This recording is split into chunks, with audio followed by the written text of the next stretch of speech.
Yeah. So we are going to look at a three-tier multi-architecture, and that is basically what we will be looking at today. Hold on, let me reshare this. I don't think and let me see.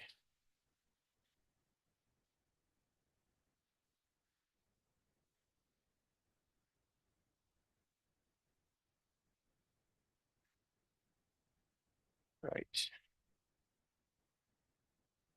Okay. All right. So that is going to be all for the agenda. At the end of the day, we will look at the capstone that we are going to build, which is the final project of what we are going to build. So by the end of this class, you should be able to understand this architecture. You should be able to do most of the things in this architecture. You don't need anybody to explain to you that this is that, this is this, because we are going to build similar thing to what we have here. Also, as a bonus, we will look at how to draw an architecture like this, because as a solutions architect, you should know how to draw an architecture that we have here. So, what is the format of the program?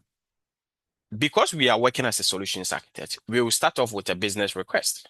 We are thinking that, okay, what happened if we were to be on the job field and our manager is telling us that, hey, we want you to do this, we want you to do that. Then we will have to look at that business request and provide solutions according to that. So when we get a business request, we will do some research. I mean, we will do some internal thinking and all that. Then we will review and present solutions to the company. So this is how the learning is going to be. Okay. We'll also start up with some questions for the instructor, if you have some for me. We might also go into some knowledge checks, not just looking at them, but also we will look at some knowledge checks and then be able to grab some concepts, especially for people who want to certify in SAA, and those who want hands-on will also get their fair share. Okay. So in this whole program, we are going to use an imaginary positions, just like this one. Okay, Chief Technology Officer. So this Chief Technology Officer has hired us. Okay, so a Chief Technology Officer has hired you as a solutions architect to work on a number of projects, not just one project. Example is COP, okay, or COP company. We are working for this company, and then we are supposed. So we are saying they are telling us that we should pay attention to what the stakeholders need. That is what the business need and the solutions that we are going to provide. Okay, it is your job to help them in their journey in AWS. So this is what we are going to do. We will take problems, we will solve the problem, we will look at what we can do, architecture diagrams, we will put it up there. Okay, basically this is what we are going to do. Yes, so that is all for this one. Does anyone have a question? Does anyone have a question? All right. So let No, me, that's fine. all right. All right. So let's go on to start what we have for today, actually. I'll do slides from beginning. All right. So we are going to look at architecting fundamentals on AWS. Now, this model is one of the important model because yes, you said you are a solutions architect. What shows that you are a solutions architect? You should be able to implement solutions. So we are going to look at the architecting fundamentals of that. We will look at that. Now, this is the overview of the model. We will start up with some business requests. Then we will look at some Amazon Web Services. We will look at AWS infrastructure. We will look at the well-architected framework. We will also present solutions because they are going to give us a scenario question. So we will present solution. After that, we will look at some knowledge checks, then a project. We will explore how to interact with AWS through the management console and through the CLI, not just the management console, but also the CLI. So let's start off with a business request, which is from our Chief Technology Officer. What do they want us to do? So they're asking us a couple of questions because solutions architect, right? They said, what are the benefits of using AWS? That is one. They want to know that what are the benefits of using AWS services. Then they said, how is the AWS Global Infrastructure organized? Well, they are asking us again as a solutions architect. Then the last question is saying that, how can you build your cloud infrastructure according to best practice? Because they want to know that, okay, if you are saying you are a solutions architect, we are bringing resources into the cloud. How do I build according to best practice, not just building? That is what we are going to look at. So first of all, what is AWS? AWS stands for Amazon Web Services. AWS has a global resources, and then they are providers of what? Of cloud computing resources all over the world. Now, AWS offers over 200 plus services, major services to customers, make them available on the internet. Okay.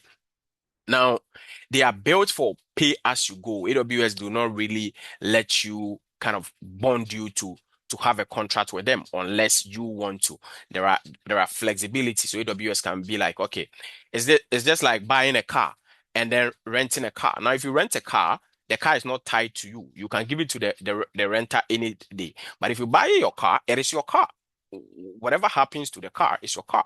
That is what AWS is saying. AWS is saying that, hey, we can give you a rented car instead of buying your car so that you don't have to worry about repairs and all those things, because we are going to do all of those things for you. Now, why do customers move to AWS? That is the first thing we are going to look at as a solutions architect today. Why do you think customers to move to AWS? First of all, is agility. Agility means speed.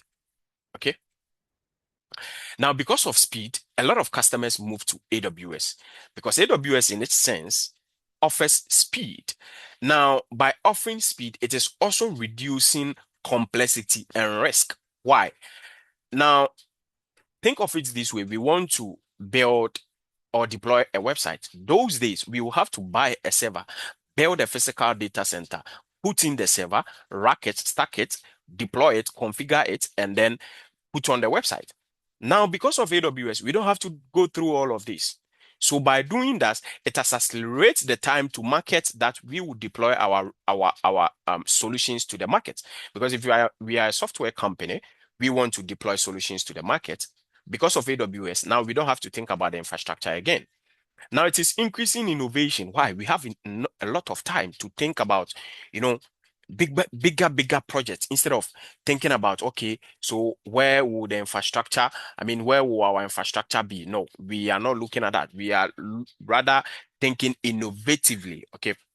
So we are able to add more. Let me hide this video. Is it coming? Well, I don't think it's here. All right. So we are able to innovate quickly, okay? And it increases that innovation because no need to think about infrastructure. Just come and deploy whatever that you have on there. Now we scale seamlessly. We do not have to worry when we are scaling on AWS. Seamless scaling. If you take S3, for instance, S3 is virtually unlimited. It has no limit. You can put zillions of data into S3. Now, optimization. Cost optimization, yes. So think of it. To buy a car and to rent a car, which one is more cost efficient? Is to rent a car, of course, because maybe you rent a car for a day for $1. If you are going to buy a car, you cannot do the same thing. Guys, give me a second.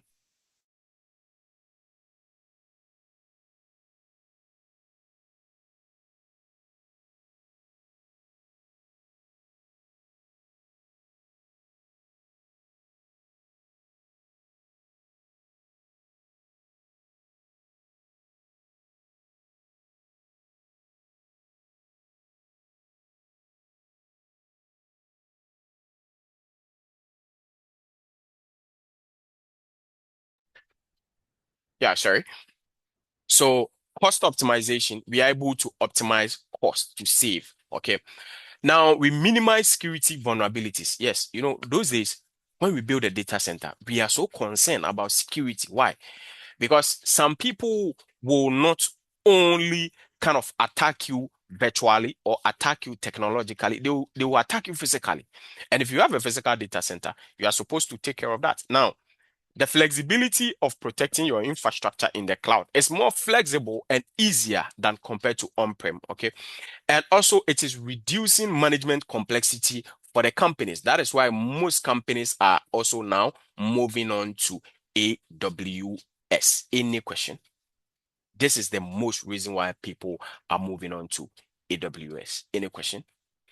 All right. So let's go on. Now, there are a lot of services that AWS offers. So far as this program is concerned, we are going to look at the ones that are highlighted, okay? So we will look at some serverless compute, we will look at some content delivery, we will look at some databases, we'll also look at security and compliance, where if we want to save data, we should know what, where, and when we are saving and what laws govern that data. We'll also look at some management and governance. Yes, we should be able to manage our account and govern our account. We should be able to audit. We will take some auditing. Then we'll go through some storages, and then cost management. Cost is very important so far as cloud is concerned. We'll also look at some compute and some containers at the end of the day. Any question? All right. So to start off with, let's look at the AWS infrastructure. Now, the first question that the Chief Technology Officer asks is that, what is AWS? What is the meaning of AWS? We've answered that. Now, how is AWS Global Infrastructure organized? We are going to look at that. So first of all, there is a physical data center. So AWS put up a physical data center, which is nothing but a building. Now, a building, then they house it. They put in servers. So they put servers in the room. Now, this server could be a storage server, some could be a networking server, some could be DHCP server, some could be database server, a lot of servers in this room. Then they call that room data center. Okay, so when you hear a data center, it's nothing, it's just a room that houses chunks of servers. Now, we also have something called availability zone.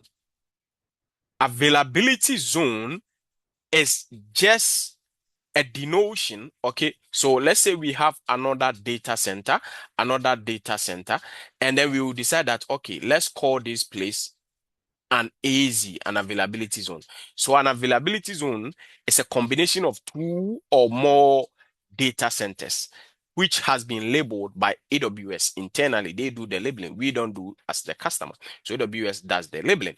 We also have some region. Region is the global scope. So we might have, just like this is a data center, this is a data center, this is a data center. We might have another AZ also with data centers. Another AZ somewhere here with data centers. So what AWS can say is that, okay, with these three AZs, which are availability zone, let's make this side a region, sorry. Okay, let's make this side a region. So it is denoted by AWS to say that we do not have that flexibility to go over that. Now we've looked at what data center is, but let's echo it one more time. So data center hosts thousands of servers, just like we said. It's just a building like this building. As you can see, these are all servers. Okay, they are all servers. That's the data center is housing. So each location uses what? A proprietary network equipment. What they mean is that each and every one of them is using AWS own network. You can see it right here. AWS own proprietary what? Network, because AWS has their own network equipment, and that is what they are using. So data centers are organized into availability zones. They bring a data center together, and then they call that place an AZ, availability what? Zone. Any question? Any question? All right. So what is an availability zone? Yeah, Arthur.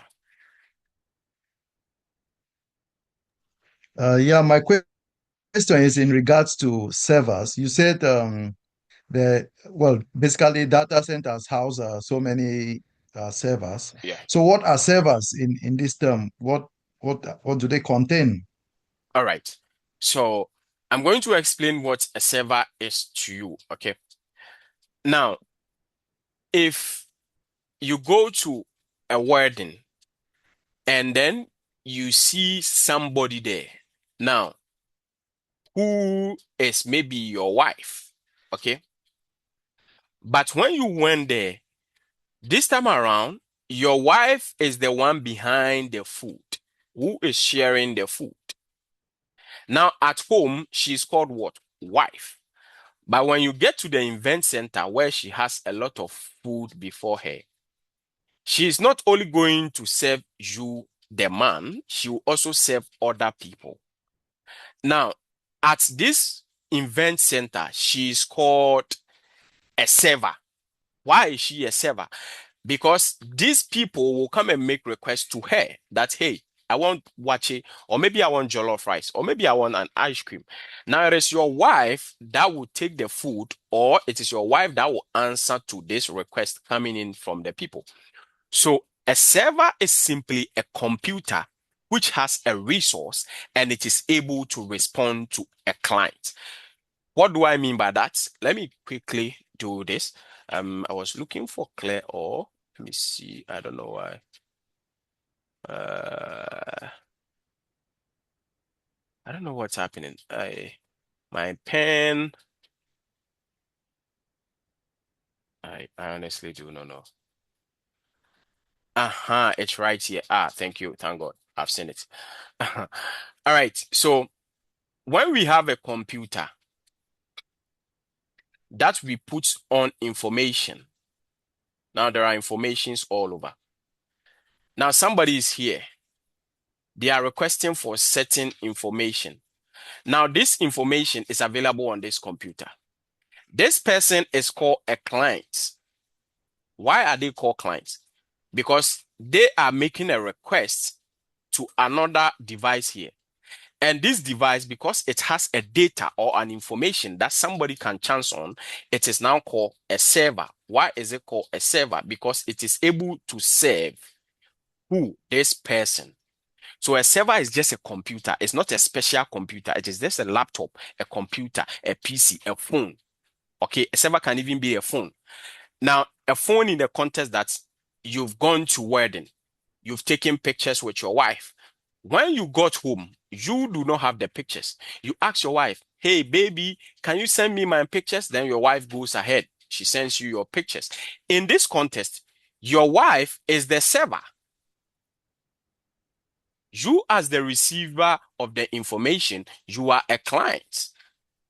Now, what happens if your wife deletes those pictures and now you have the pictures? Your wife needs them back. In this case, you have become the server and your wife is now the client. So it is not station, even though we call them servers, they are not really servers all the time. Sometimes they are playing the role of what? Of a client. So just understand from this point of view that there is a client and then there is a server. Do you still need further explanations to this? No, that's well said. Thank you. That's All right. understood. All right. You're welcome. Yeah. All right. So let's move on. Availability zone is just a concatenation or it is the process where they bring two or more data centers. So look at what they've done. This is an easy availability zone. They brought this data center, that data center, this data center, and then they decided that, oh, let's call this place an availability zone. Now, well, I think we've seen a data center before. Arthur, I believe that you've seen a data center before. I even learned that. Do you work in one? You work in one of the data centers? No, no, no. I don't. I Oh, don't work in oh, a oh. data center. All right. I So, work for Fulfillment FC. oh, okay. All right. So Uh, let's look at mm. the data center, AWS data center, right? So you see, this is how AWS put up their data center. So if you are seeing this picture, you see they have a bigger room like this. And this room, guess what? Each and every room houses over 50,000 to 80,000 servers, not a smaller server. Chunk of servers. Okay. So this is how they build it. That is how they call it a data center. So the data center, just like we've established. Okay. Now let's go on to the actual slides. So how are these AZs different from the data center? An AZ, okay, is a concatenation of a data center. The data center houses the actual servers, but an AZ is just a denotion, or when I say a denotion, it's just an abbreviation for a place, that is hold on, I can see somebody left. All right. So it's just a denotion that they are saying that, okay, this is an AZ, that is an AZ. Hold on, let me accept him. All right. So this is an AZ, that is an AZ. So then we are deciding to call this AZ. I don't want you to go to the next slide. We are calling this AZ and bringing it together, or we are assembling this data center and bringing it together. Okay. So as this AZ, as you are seeing behind the scenes, if you go there, you see that it has a lot of data center, not just one, not just two. It might be 3, 4, 5, a lot of them. Okay. Now they are designed for fault tolerance. Why are AZs designed for fault tolerance? So look here. You see, they are connected with high-speed internet. This link you are seeing are what we call high-speed private internet. And there they are. Why don't they add, or why don't they group all the data centers or all the AZs as one side? It is because AWS is thinking in a way that, okay, what if this AZ gets bent? If it gets bent and they are all at one place, then this one will get bent, this one will get bent. By when we split it in this way, we are able to design fault tolerant or fault isolation. Why? Because if this one gets bent, we might have a copy of this one here, which this one hasn't bent yet. That is why they design AZs. So AZs offers what we call higher availability. Okay. As you can see here, they are used to achieve high availability. Now, we've looked at data center, we've looked at AZs. Let's look at region. What is a region? So a region is the global scope of AWS, because after this one, they might have another. Look here. You see, they have AZ, they have AZ, they have AZ. And then they said, okay, let's call this place, all this AZ, a region. So you hear US West 1, US West 2, US East 1, US East 2. These are regions. Now let's look at region in the context. Now, if you want to get access to AWS region on your console, we will log in, whether at a root, whether as an IAM user. How do we get access to the regions? Just at the top right corner here, look, there are regions all over. See, there are regions all over. Now you can manage the regions. Not all the regions are enabled by default. So you can say manage regions. You go in there, you enable all the regions that you want them to be available on your console. Now, if you want to change a particular region, you just click the top here. Let me duplicate this. So you click on here.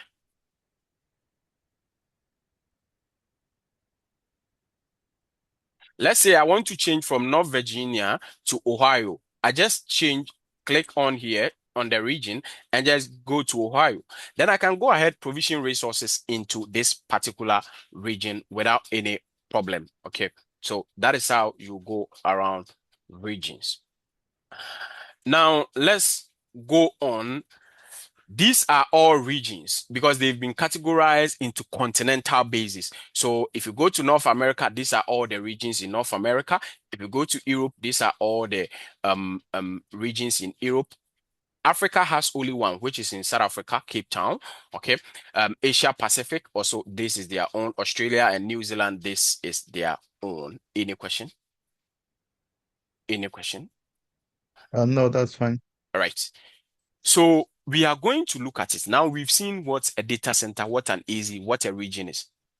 What will influence us as a solutions architect to select a particular region? What is going to influence us? One is governance. Governance in the sense that every country has a data law. Now in UK, they have a data law. In USA, they have a data law. In Russia, they have a data law. In China, they have a data law. So if you want to save or you want to work in a particular region, you should be familiar with one, their data law, which is the governance. Every compliance rule at that side, or maybe if you are saving PII, personal identifiable information, that is PII, make sure that you encrypt it, make sure that you do this. Now, it is the governance rule that will tell you all of this. So make sure you are familiar with the governance. Two, the second thing that you should consider is latency. Now, what is latency? Latency is equal to what? Speed or distance. Now, if you have a server that is in UK and somebody is in South Africa trying to access the server, the person in South Africa is going to experience a little bit of delay. Why? Because where the server is and where the client is a bit far. So there will be some delays, not higher, but just a few delay. But yes, of course, in computing, a few delay is a higher delay for us. So make sure that you are aware of your latency. Okay. And then service availability. Not all the services are available in all the regions. That is a fact. There could be some service which is available in one region, not available in the other region. If you take a service like Ground Station is for satellites, okay? So it is not available in some part of the world where AWS feels like, hey, we don't want to build a ground station here. Yes. So think of ground station as a satellite as a service, okay? Where you are getting a satellite and paying it, or no, a satellite as a service. You pay as you go, okay? And then cost. Why do you think cost is one of the factor? Look, every country has this policy of tax, okay? Every country and their electricity tariff, they are taxing their what is it called? Transportation system, their lighting system. Every country have their own. So what AWS does is that if the country charges them higher, there will be higher charge. If the country charges them lower, there will be lower charge. So mostly you will have a server which is T2 micro running in US is being charged different from a server running in Russia. Why? Because of other factors like I said, like their tax, their lighting, and other factors that is influencing this. Okay. Is there any problem with factors to choose a region? Is there any issue? All right. No, that's I fine. take Yeah. that. I Yeah. wanted to ask one question. Yeah, sure. In choosing the region, if I choose a region and our business does not comply with their governance, but yeah, because of latency and service available, that's why we choose that region. Mhm. But sorry, Don't worry. our business does not comply with their governance, Okay. and we need to choose another region. Is it advisable to concatenate two regions at the same time? Well, so you can work inter-regions. Can you mute yourself? We are having a feedback. So you can work inter-regions on AWS. It fully depends on you. You as the customer, if you feel like, okay, I want to concatenate two regions, you can. But what we are saying is that have an idea of their governance. Know that if you are saving the data in somebody's country, you should have an idea of their governance. If not, you'll be sued. That's why you hear some time ago they sued Facebook. If you recall, Nigerians even sued Facebook. Yes, that is because Facebook wasn't compliant with their governance. So this thing has legal implications, revocation of certification. So you, as a business, once you are selecting any region you want to work in, make sure that you are compliant. If your business is not compliant to the country, it means you can't work in the country. Simple as that. Does this answer your question? Yes, please. All right. So there is something called local zones. Now I'm going to explain local zone to you in a simple term. Now, you see, when we look at these, when you come to what is it called? AWS availability zone. We deploy resources into the AZs, right? Now, when it comes to AWS local zones take them to be the mini data center. So you see, AWS has the bigger data center, or where you can deploy servers in, where they call the AZ. But AWS does it in a way that, okay, this is a bigger building. What if the people are from here? Look at the distance from here to here.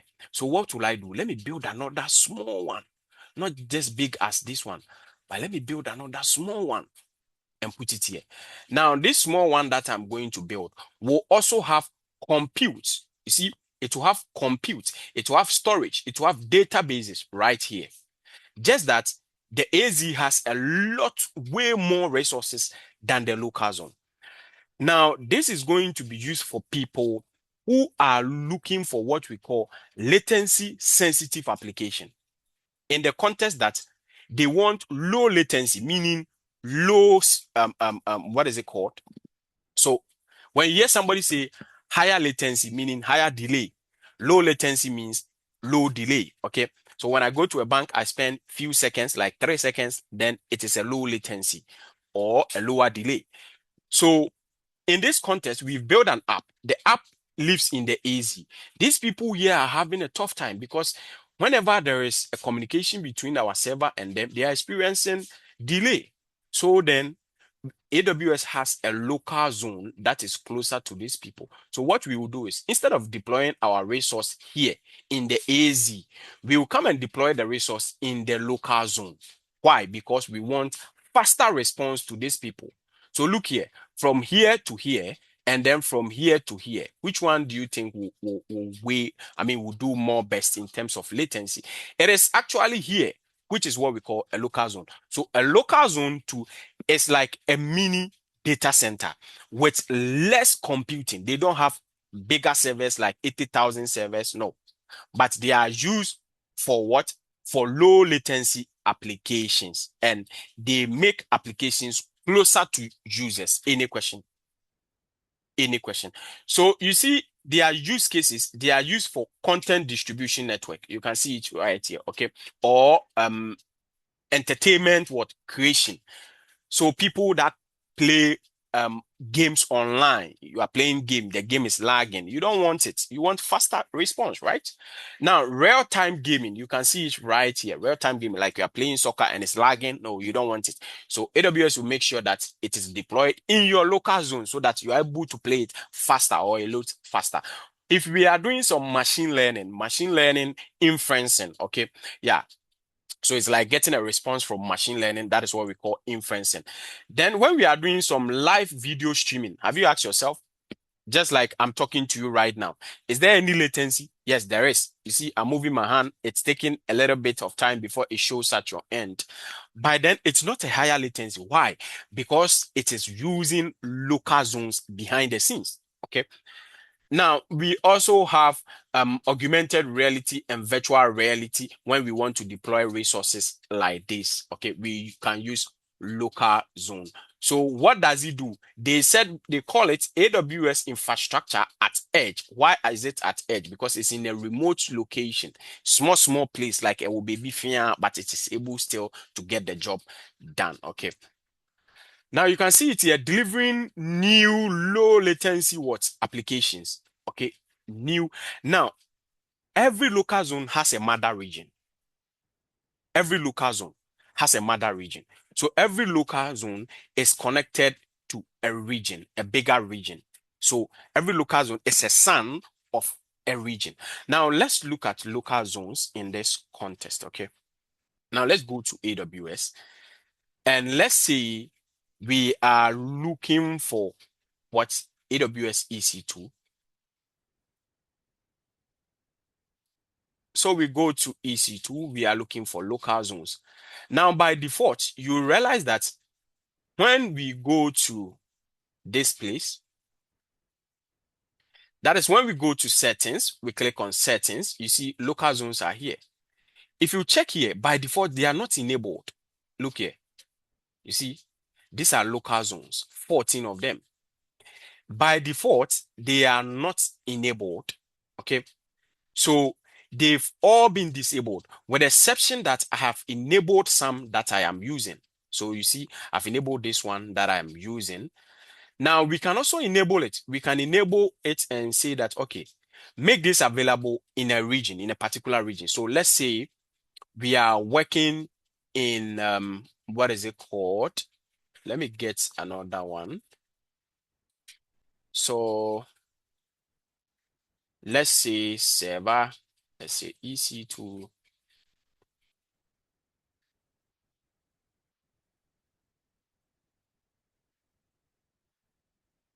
And say we want to provision a server and say launch instance.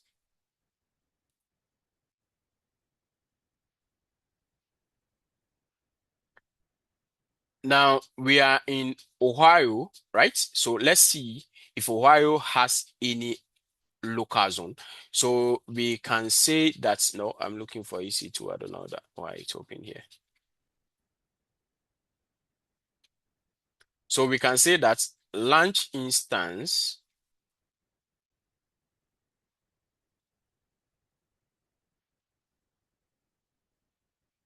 and then let's go to the easy under networking, where if we click it like this, now let's look for anything to see if we can get an easy. Okay, so look here, availability zone. Now local zones are enabled as an availability. They are just like availability zone. So as you can see, there are only three zones, availability zones in AWS. Okay, now if you want to know the name of a local zone, so let's go here, Ohio. Let's see if we can enable something. These are all in North Virginia, so you can see their parent region. Let's see if Ohio has any local zone, then we can enable that. So let me just say I want local zones. And then I will say, right, let it do the processing because we are looking for only local zone. And then I need one in Ohio. Why is it taking forever? So local zones. Of late, I've been seeing some latency with AWS, so kindly take some time. Yes, and then let's.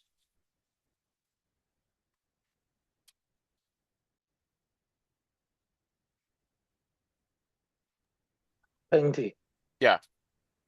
When you click on where your location is, that's the United States, North Virginia. Mhm. I saw some local zones there.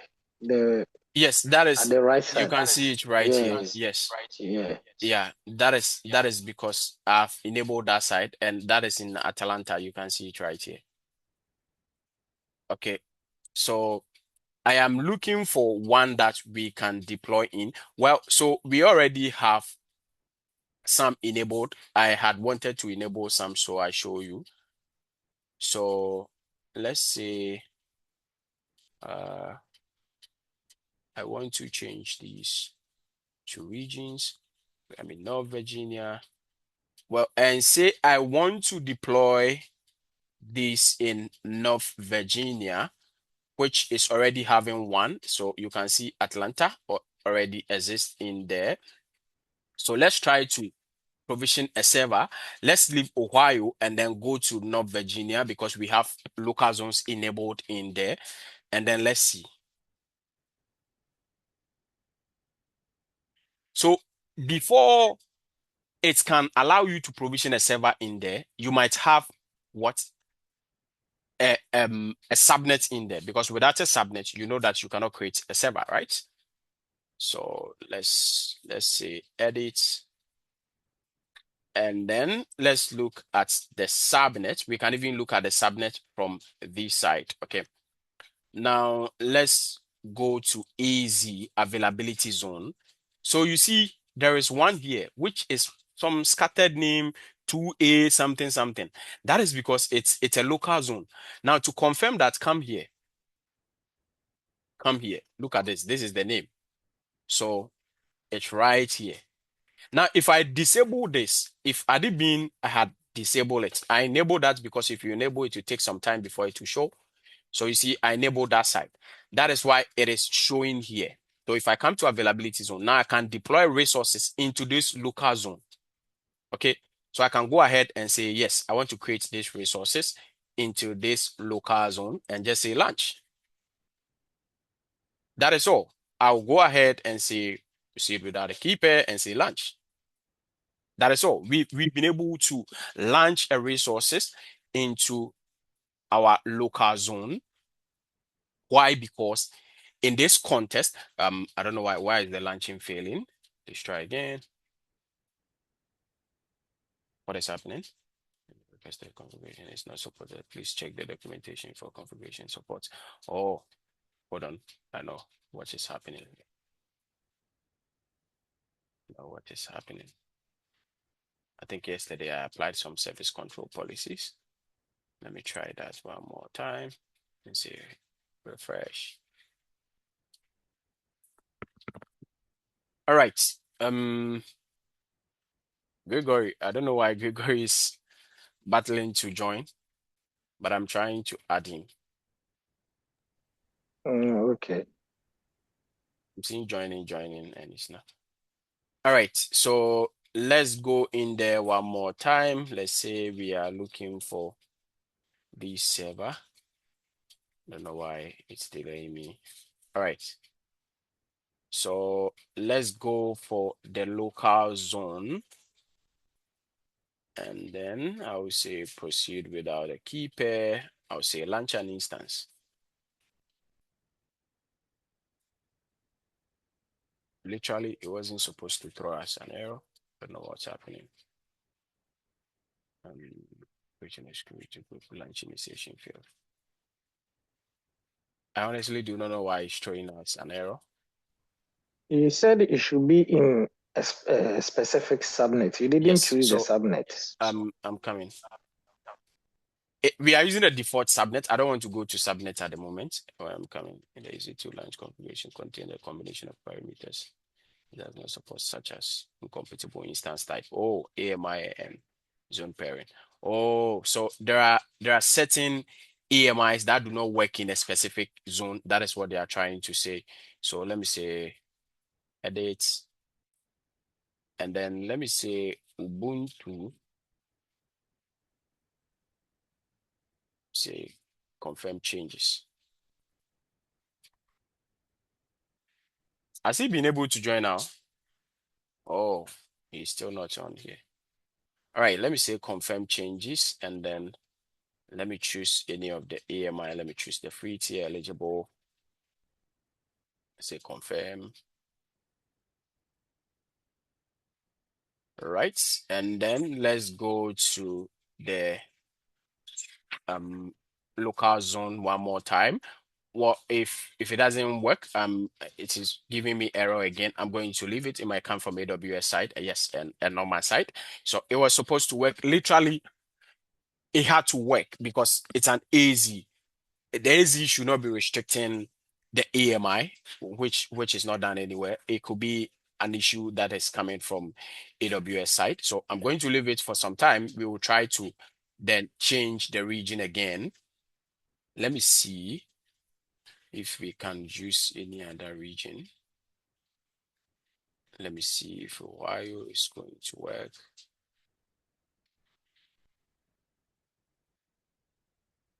I doubt the local zone is going to show in here, but let's try it one more time. Well, these are some of the things that I always keep on telling people. With the cloud, you meet errors, you see errors. Things that worked for you yesterday will be breaking down today.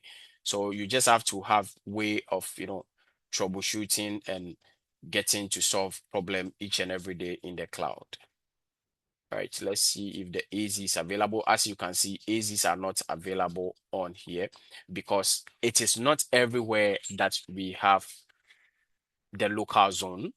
So if you don't have the local zone in North Virginia, it is going to be tougher for it to be available. So as you can see, let me say manage local zones. Let me see if I can enable one, but I doubt if we have a local zone in Ohio.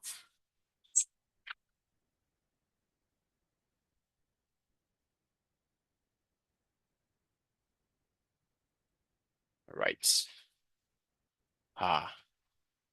The latency of AWS now. All right, so let's give it some time to load. All right, it's even downloading.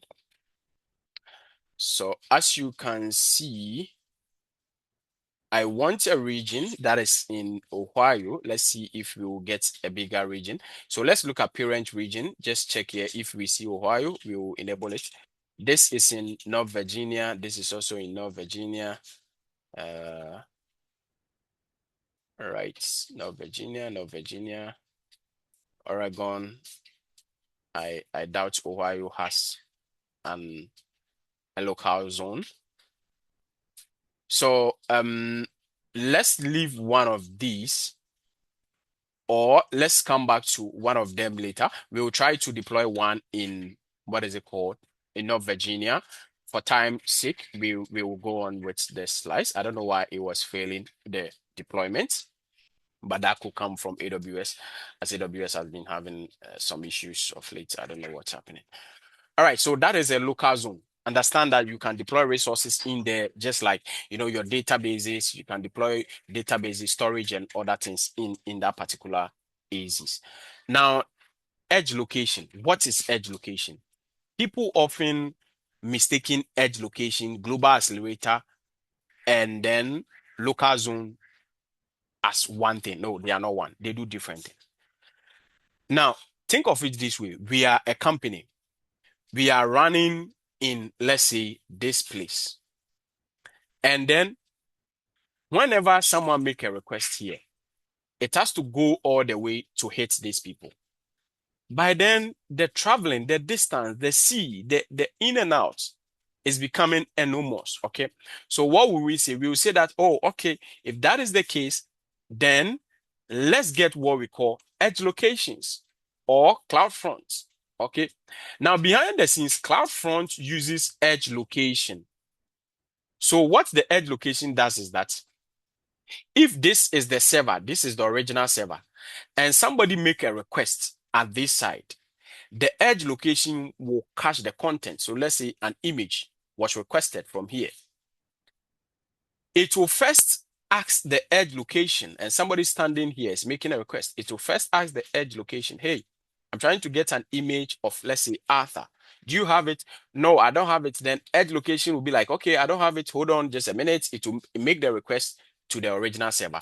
Then the server will respond to the edge location, and the edge location will keep a copy in its memory and then feed the information to the person that requested to it.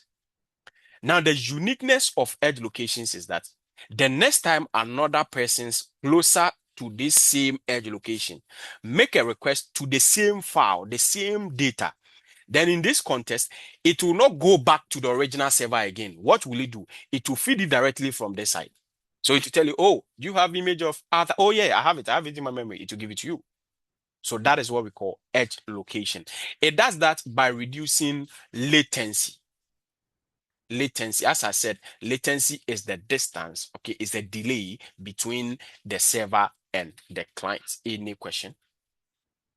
Is there any question? Yeah, from the picture, Yeah. I can see. I'm sorry, I can see Africa doesn't have an regional edge cache. Well, so Multiple locations. So initially, you said that in choosing a region, you have to, because of latency and governance, you have to choose a region that is not far from you. so And first of all, since I'm in Africa, let me correct you. Now, you can't choose edge location. For local zone, you can choose that, oh, I want to use AU West 1, AU West 2, just like we did, right? Yes. But you cannot choose when it comes to AZ. You have to use the services that are using, did I say AZ? Edge location. You have to use the services that are using the edge location. So let's look at something here. Let's look at CloudFront, okay? Let me go here and say, let's look at CloudFront. So this is CloudFront. Let's say we want to use CloudFront. We cannot choose an AZ where the CloudFront to be, okay? We will just have to go and say, hey, We want to use you. And it's going to ask, okay, which information? Where do you want me to go and fetch the information from? We will say fetch from here, fetch from there.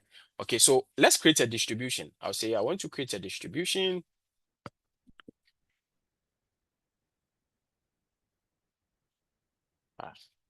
Okay, so I am going to say free because I want to use it for free and say next. Now, what is the distribution name? We will say Penti dash demo, okay, dash cloud front, okay. Description, they say it's optional. Yeah, so I'm just going to say single static.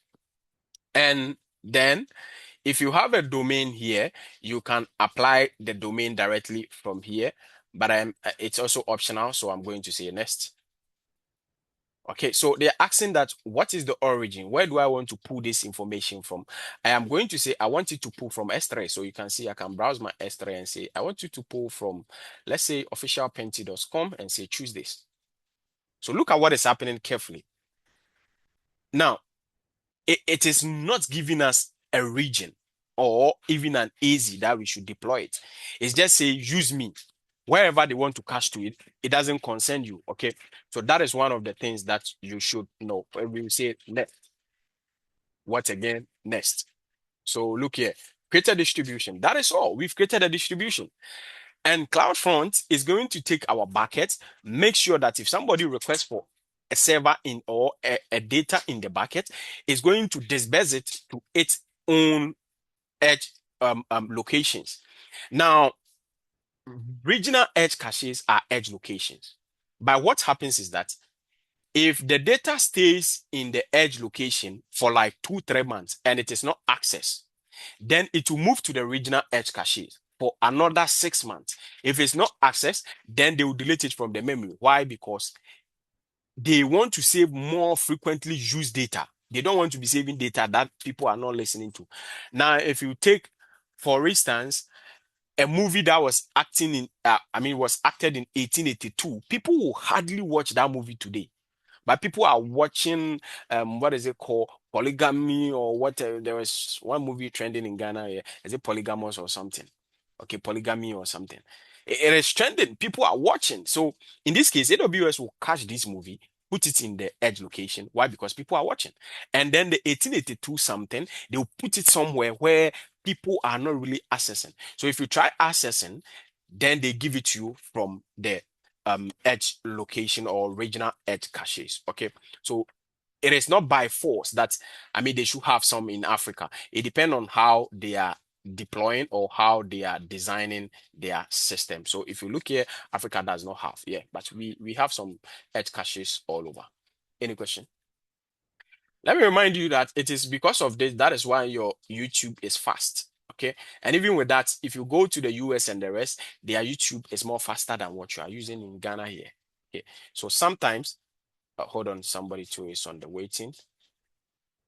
Sometimes it is not all about, the network.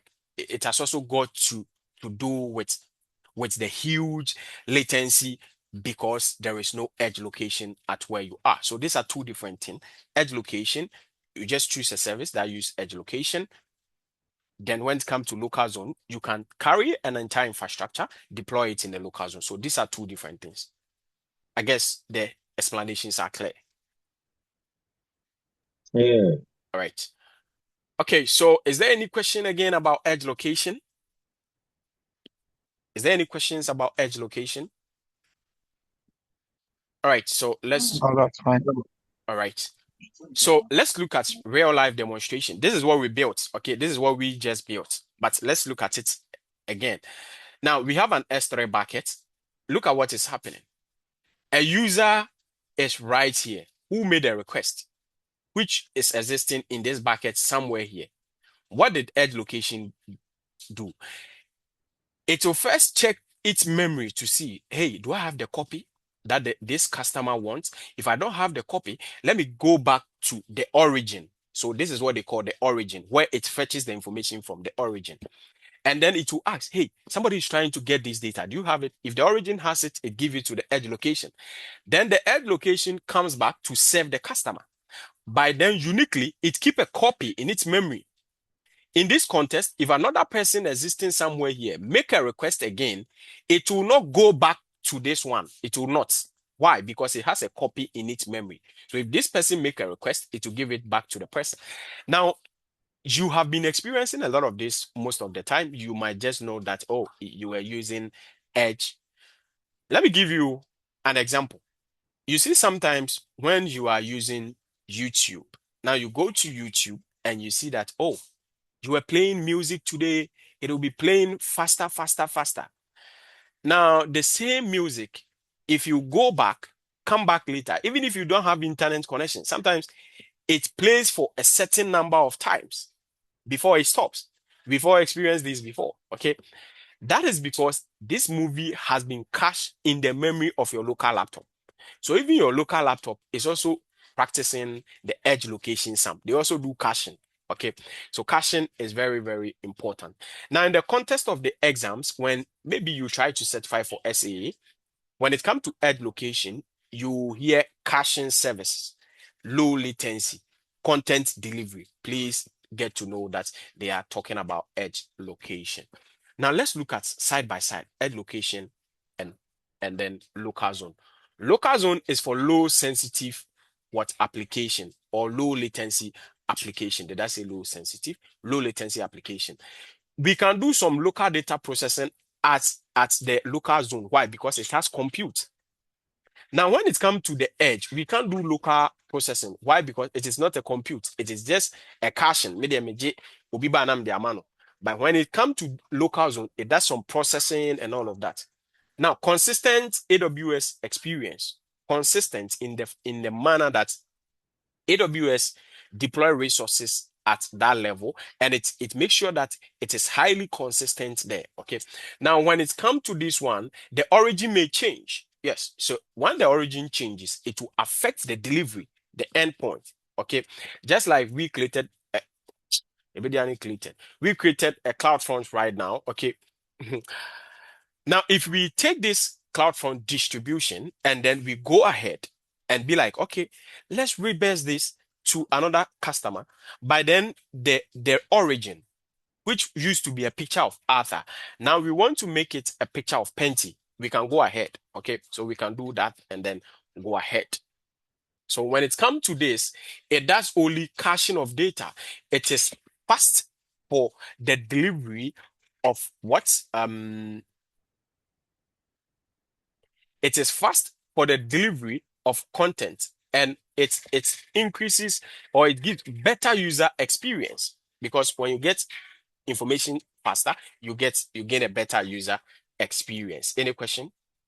Is there a question? All right. So we are done with all of that. Now let's look at AWS Well-Architected Framework. There is a concept called AWS Well-Architected Framework that every solutions architect should know. Now, why should you know Well-Architected Framework? Because AWS has sat down and professionals all over, they have made some rules called AWS Well-Architected Framework. As a solutions architect, as you can see it here, architect responsibilities. What is your responsibility? You plan, okay? You plan, you research, and then you build. So you plan, you research, you build. You plan, you research, you build. You make sure that you are planning which resources am I going to use. You research on the resources, and then you go and build it. Now, how will you know if your building or what you are deploying is meeting best practices? That is done through what we call AWS Well-Architected Framework. Now, there are 6 pillars of the well-architected framework. Each and every one is important. When it comes to the security pillar, it is talking about the fact that, you should apply security at all layers and also enforce principle of least privilege. Principle of least privilege is like, I'm leaving Birmingham to London. Now, I need a petrol of 1 gallon to go to Birmingham. Should I go and give my car a full tank? If I give my car a full tank, it is not making sense because I just need 1 gallon, okay? So I've given the car more than it needs to go to Birmingham. That is what we are talking about. So if I need 1 gallon, give me 1 gallon. If I need 2 gallon, give me 2 gallon. Don't give me 3 gallon when I need 1 gallon. That is what we are talking about. So giving more than it needs, okay? Then It also emphasizes on multi-factor authentication. When it comes to cost and optimization, we are looking at, analyzing and attributing your cost expenditure. Use cost-effective resources. Yes, use cost-effective resources. Stop guessing. Do not guess anything.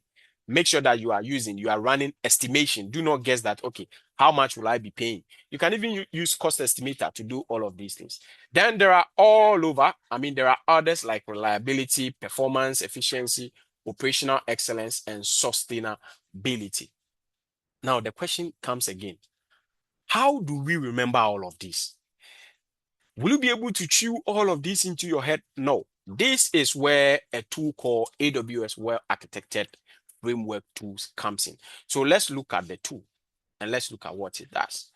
So just search tool on here and then you will see it right here, AWS Well-Architected tool. Now, this is a tool on AWS that gives you the ability to define your workload. So you define your workload on AWS. Then AWS will go ahead and be like, okay, so you are defining your workload. What and what do you lack? You are going to answer certain questions. Okay. You answer certain questions for AWS. Okay. Did you design your architecture in this manner? Did you do this? Now, if you look here, you see, I have intentionally created a workload already and done something which AWS has scanned or asked me the question. And they are telling me that, hey, you have an overall performance here. Medium risk is 4. High risk is what? 7. Because AWS has spotted that the way I answered the question, maybe it's not meeting security compliance. So this is what we call well-architected framework. You can just define all your workload in here. How do you do that? Just say define workload. Just go here and say define workload. Just you give it a workload name. Let's say Penti, let's say dots and say demo. Okay. And say demo. And then we'll just give it in a description. I'm just going to say allow. If it has any owner, you can choose an owner. So is asking, is it which environments are you creating this tool for? Is it a pre-production? I mean, a testing environment? Yes, I'm going to say yes, a testing environment. Are you creating it for a particular region? I just want to create it for the global region, so I'm not going to select a particular region. But if you are creating for a particular region, select the region from the drop down here. But I will say no, I'm not selecting for AWS particular region. And then I am leaving all of these on default and say next. And then it's going to ask me other things that I want to do. Well, I don't think it's giving me a tough time. Yeah, let me just select the region, but I wouldn't choose a particular region. It's still asking me to choose. So let me go for a particular region. Let me say North Virginia. Okay, yeah, we can also add multiple regions. So let me see Ohio. And then we'll say next. So owner, I'm just going to say my name, Joseph Penty. I'll say next. Now, some profile, I'm not going to add any profile. Now, when it gets here, you see they're asking you that, what do you want to, which of these two do you want to use? Is it our well-architected framework? I'll say yes, the well-architected framework. And you can see you cannot even unselect it because these are supplementaries. This DevOps Lens and Merger, they are just supplementaries of that. So we say define workload. That's all. After we have defined our workload, look at it. We can even add our architecture diagram. So if we had architecture diagram, look here, add link to your architecture design, where AWS will go and look at the architecture design that you have defined for this workload. So well-architected framework is very powerful. Now you go and answer certain questions. So look here, we will just go to start review and say well-architected framework. Now, they are going to ask you questions based on what you have done. So if you take here, you see, we are currently on operational excellence. There is security. There is also what? Performance. So you have to answer all these questions. Now, if we go to performance efficiency, look, this is the questions under performance efficiency. So it's going to ask you, how do you determine what your priorities are? Well, I'm going to say evaluate external customer need. I'm going to say evaluate governance requirements. And then I'll say next. It's going to ask me another question again. How do you structure your organization to support your business outcome? I'm going to say another thing again. Okay, so we can keep on selecting whatever that we want under this tool, and there's just say yes and say next and say next. So I'm not going to select any other thing again. Okay, I'm just going to say next, or I'll just say save and exit. That is because I do not want to answer all of these questions. Okay, so I'll just go next, and I'll go next, and I'll go next, and I'll go next. I'll go next. Okay, yeah, I'm not answering anything. Now, once you use well-architected framework tool to scan your environment, it is going to give you a feedback, just like we did. Okay, so all of these things that we are defining, it's supposed to give us a feedback. Due to time constraint, I'll not be able to scan this particular one. But you see, even with this one that we just created, which is Penti Demo, it is telling us that we have higher risk. Why? It is showing us we have two higher risk. We didn't even finish the whole answering of the question. And then we can continue the review. You see, you can continue answering the question, or you can also say that, okay, so what is the risk that they are talking about? Okay. There was a place to view this. Let me see. Let me see milestone. No, I'm not looking for milestone. Oh, because well, let me see if they will give me access to what has happened. The two of the. Oh, I think I've seen it. So go back here. And then, yes, so look at it. You see the higher risk that is showing. That is it. If you want to know what they are telling you, the problem that they need you to solve under this particular architecture, you just click here. And look, it is going to give you overview. So you see recommendation actions. So it's going to tell you that evaluate customer needs, evaluate compliance requirements, evaluate threat landscape. So it's telling you that, hey, do all of this to make the architecture very robust and very clean. That is what we call well-architected framework tool. Because we use this tool in order not to chew all these things into our head, okay? All this security, all this performance, operation, and all of that. We don't want to have them in our head. You should have an idea of them, but we don't want to chew them. Now, I want you to take a look at this one for me. That is what is called the principle of least privilege. It falls under which pillar? The security pillar. Take note of that. We'll meet it again somewhere. That is why I'm asking you to take note of that. Okay. Is there any question on well-architected framework? So we've looked at that. So based on the well-architected framework, we can review our application workload. We can centralize the best practice guidance based on these 6 pillars of the well-architected framework. Any question? Is there any question again around well-architected framework? All right. So we are basically done with fundamentals architecting on AWS. So let's do some review. What did we do?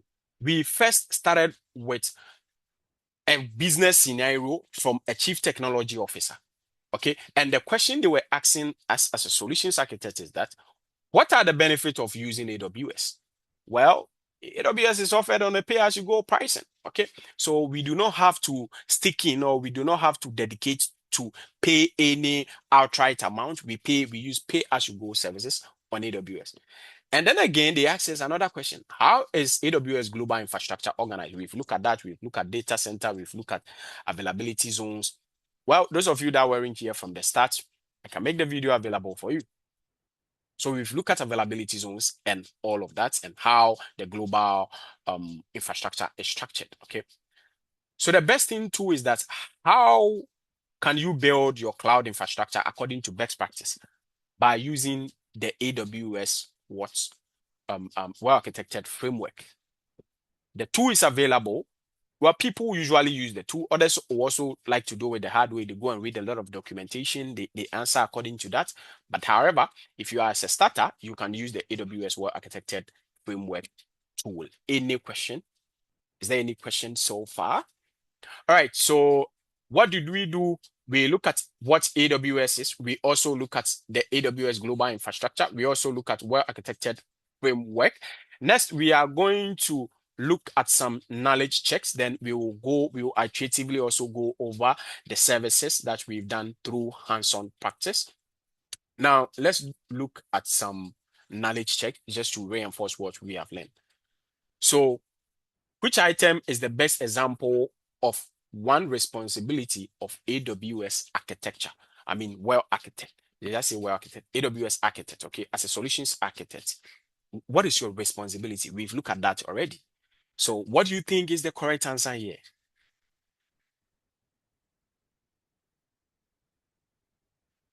We plan, no, we build a solution, that kind of thing. What do you think is the correct answer? You can put it in the chat or you can unmute and then you answer. Well, let's go on. So, as a solutions I'll, architect, yeah, will you want to answer that? I'll say A. Can you take a look at that one more time? A solutions architect, you are offering solutions, right? All right, so let's go over that. Now, monitor alarms for disaster response. This is an alerting service or it's an alerting responsibility. They are mostly done by security experts, not done by solutions architects. So we are not going with this. Maintain Okay. application level code in AWS. Well, application level code will be done by developers. So we are not doing this. Okay.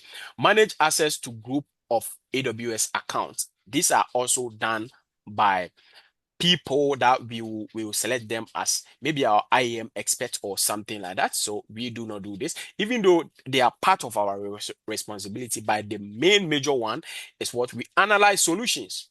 So we analyze the solution of a business, then we provide what solutions, or we analyze the requirement of businesses, then we provide solutions to these businesses. That is the work of a solutions what architect. So please take note of this for me.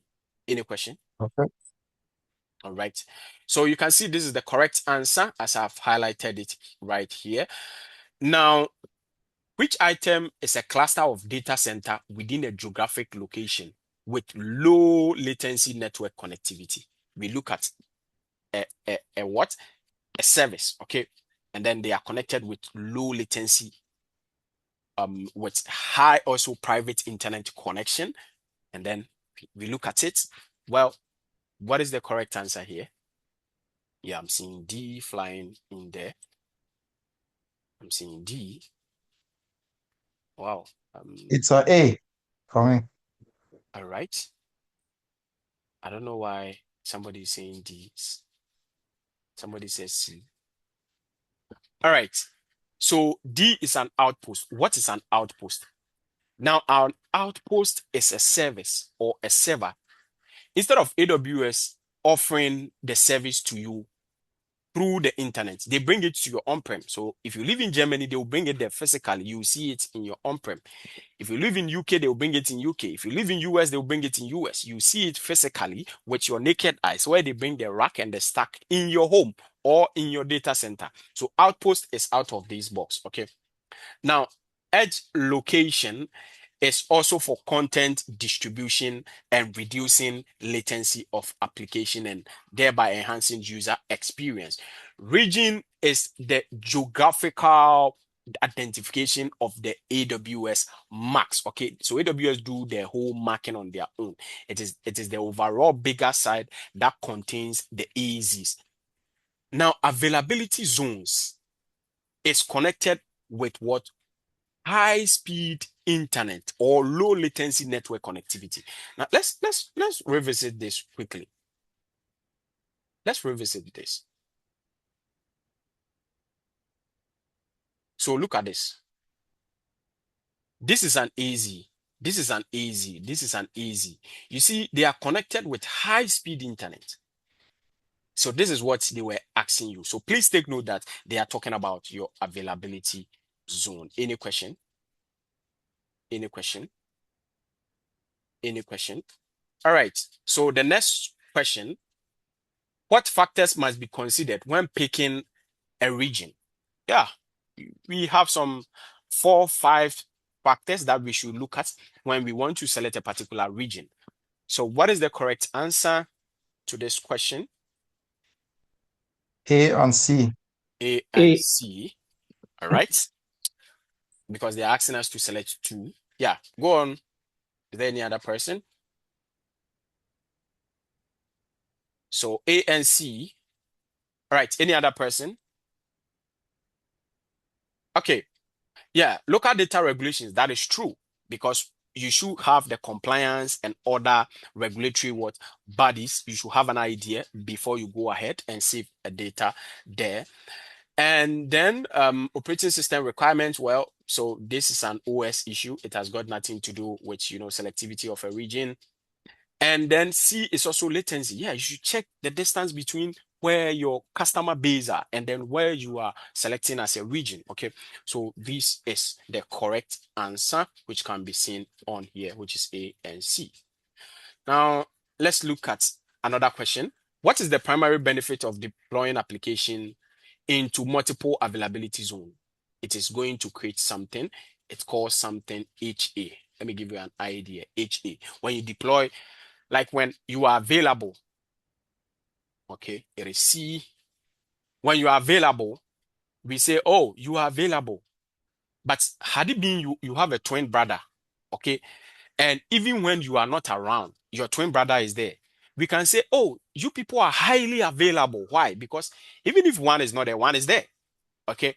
So if we deploy resources into multiple AZs, it makes the whole thing highly available, high availability. Okay. So please take note of that, the correct thing. Now let's look at the last thing. I ask you to keep notice of principle of least privileges because it is one of the pillars. Now, which AWS well-architected framework pillar consists of the principle of least privileges? Who can help me? B. All right. Is there any other opposing view?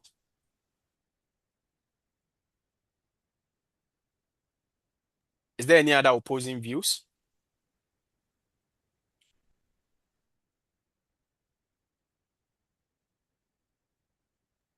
Is there any other opposing views? All right. So we are looking at principle of least privileges, which is a security something. Okay. So let's go on. Yes, of course. It is what? B. Any question? Is there any question that you might have? All right. No, that's So understood.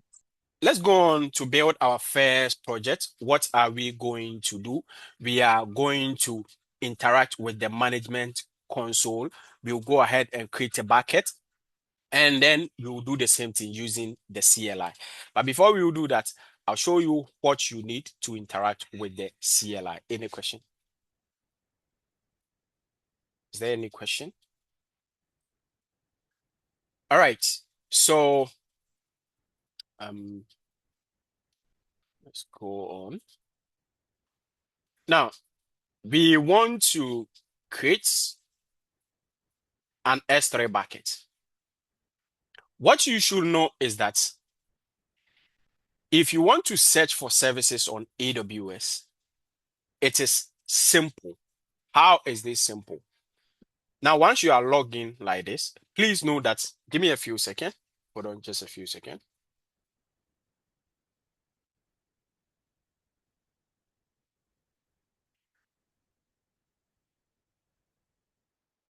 Yeah.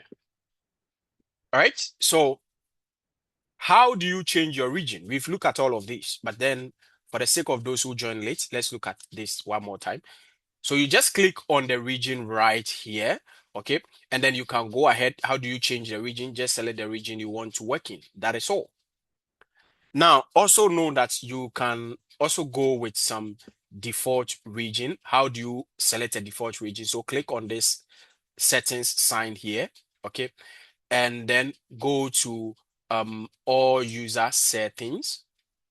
I think all user settings should give you an idea. Maybe you want a particular default region that you want to work in. Okay, yeah, you can select it from here. You see it right here. Currently, my default region is in what United States, North Virginia. You can go to edit and then change it. If what language do you need? Which default region are you looking for? Depending on where you are coming from, you can select a particular region from here to be the default. Okay. So I do not want to change mine. So I just want to say that is all. Now, if you are looking for a service, the best way to look for the service is either to search. So let's say I'm looking for S3 buckets. So this search bar here, I'll just click on search and say S3. When I say S3, it's going to begin searching. Now, this is what we call unified searching. It is not just searching for things on AWS alone. It is also searching for documentaries, knowledge articles, marketplace posts, events, tutorials. So it's not just looking for services on AWS. Okay. It's pulling resources from all angles and then giving them to me, as you can see them right from here. Or we can click on this thing right here. If we know the service that we are looking for, let's say we are looking for storage services. Yes, we can go ahead and say, okay, we are looking for storage. Okay. Why am I not seeing storage today? Have you people sold the storage? Or let's say we are looking for compute. Okay, there you go. So this is EC2, this is Elastic Beanstalk, this is Lambda, these are all compute service. If we are looking for container services, we click on container services. If we are looking for customer enablement, we click on customer enablement. If we are looking for database, we click on database right from this drop down. Okay.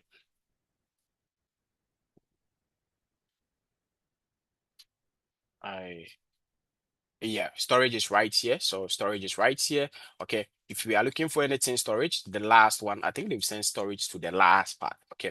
So if it's EFX, we choose EFX. If it's S3, we can also select S3 right from here. Okay. So these are the two ways to search for AWS. Okay. Now, is there anything that somebody wants to know?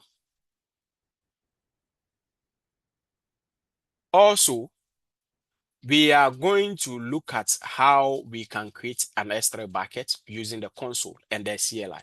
So I'll say AWS, and then I will say create buckets. So we can go ahead and then say that, okay, is the bucket going to be global, or what is the namespacing? Is it going to be regional or global? So I can even say, okay, I just want it to be regional. I'll say Penti dash buckets dash demo. Okay. So just Penti bucket demo. And then because I'm not going to use it for any strong thing, I'm just going to leave the rest of them as default and say create buckets. That is all. We've created a bucket. Now we can go ahead, upload something into the bucket. So let me go ahead and say upload, add files. Yeah, let me just go to download and add my flyer. So let me add the flyer into the bucket and say upload. Right, there you go. So we have the flyer now in our buckets. Now, how can we use CLI to do the same thing? That is what we are going to look at. The way we log into CLI is different from the way we log on to the management console. To use the CLI, we need a secret key and an access key. So how do we get a secret key and an access key? We click on here and then we go to security credentials. Now, this is all the buckets that are available. I want you to take a look at it one more time. This is all the buckets that are available, as you can see them from here. Okay.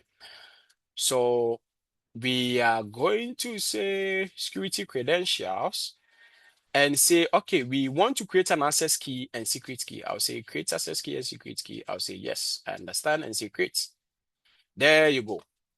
Now, we will also need to have our CLI installed on our local machine. Fortunately for me, I already have CLI installed, so I'm going to pull it here. I'm going to use what we call get bash. So I'm going to pull it in here and say, I want to make it a bit bigger. Okay. Then I am going to configure the credentials that I've created on the CLI. I have the CLI already installed. So let me check that with you. So let's say AWS space dash dash version and say enter. Yes, you can see that I have the CLI already installed right here. That is why it's showing me right here. Okay. So I am going to say, okay, I want to make a configuration so that I can run the CLI command. So to start with that, we will have to do what we call AWS config. So I'm going to type a word called AWS configure. Okay. Configure like this and say enter. Now it's going to ask me what is the access key you want to use. So this is just like, creating a user. So I'll say, okay, this is my access key. Look at it, it's right here. Let me go and copy that and then go back to my get bash and say, okay, I want to paste it and say enter. It's going to ask me again, okay, what is your secret access key? I'm going back to my console and say, okay, the secret access key is right here. I'll copy that and go back to my get bash and say, this is my secret access key. I'll paste it. I'll hit enter. It's going to ask me, hey, what is your default region? If you leave it as default, if you want to choose a particular region, you can go ahead and choose it. If you leave it as default, it's going to use North Virginia. So I'm going to leave it as default. I'll hit enter. Output of the CLI, it can be left in JSON in a normal text or in a table. If I leave it as default, it will output it in a JSON format. So I'm leaving it and say hit enter. That is all. I'm done. So now we are going to use this CLI. This CLI is my local machine. Okay. So it's just my local machine. In order to confirm that, I'm going to say cd download. Don't worry about the commands I'm running if you don't understand. Cd download and say hit enter. When I run ls, just to list the file, if I hit enter, it should show me that this is my local machine. So it's going to list all the content that is available in this directory for me. Okay.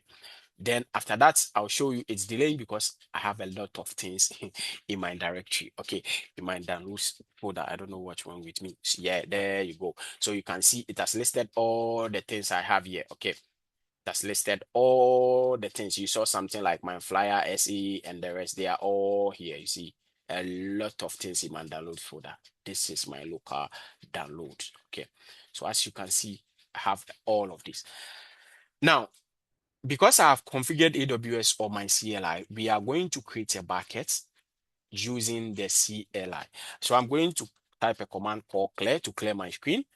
And then I will start checking to see if indeed I have a bucket. So I'm going to say AWS S3 space ls, hit enter. It's going to show me my bucket. Why? Because I've configured, make the configuration. So look, the Penti demo bucket that we created is right here. The official pentibucket.com is also right here. All the buckets are right here.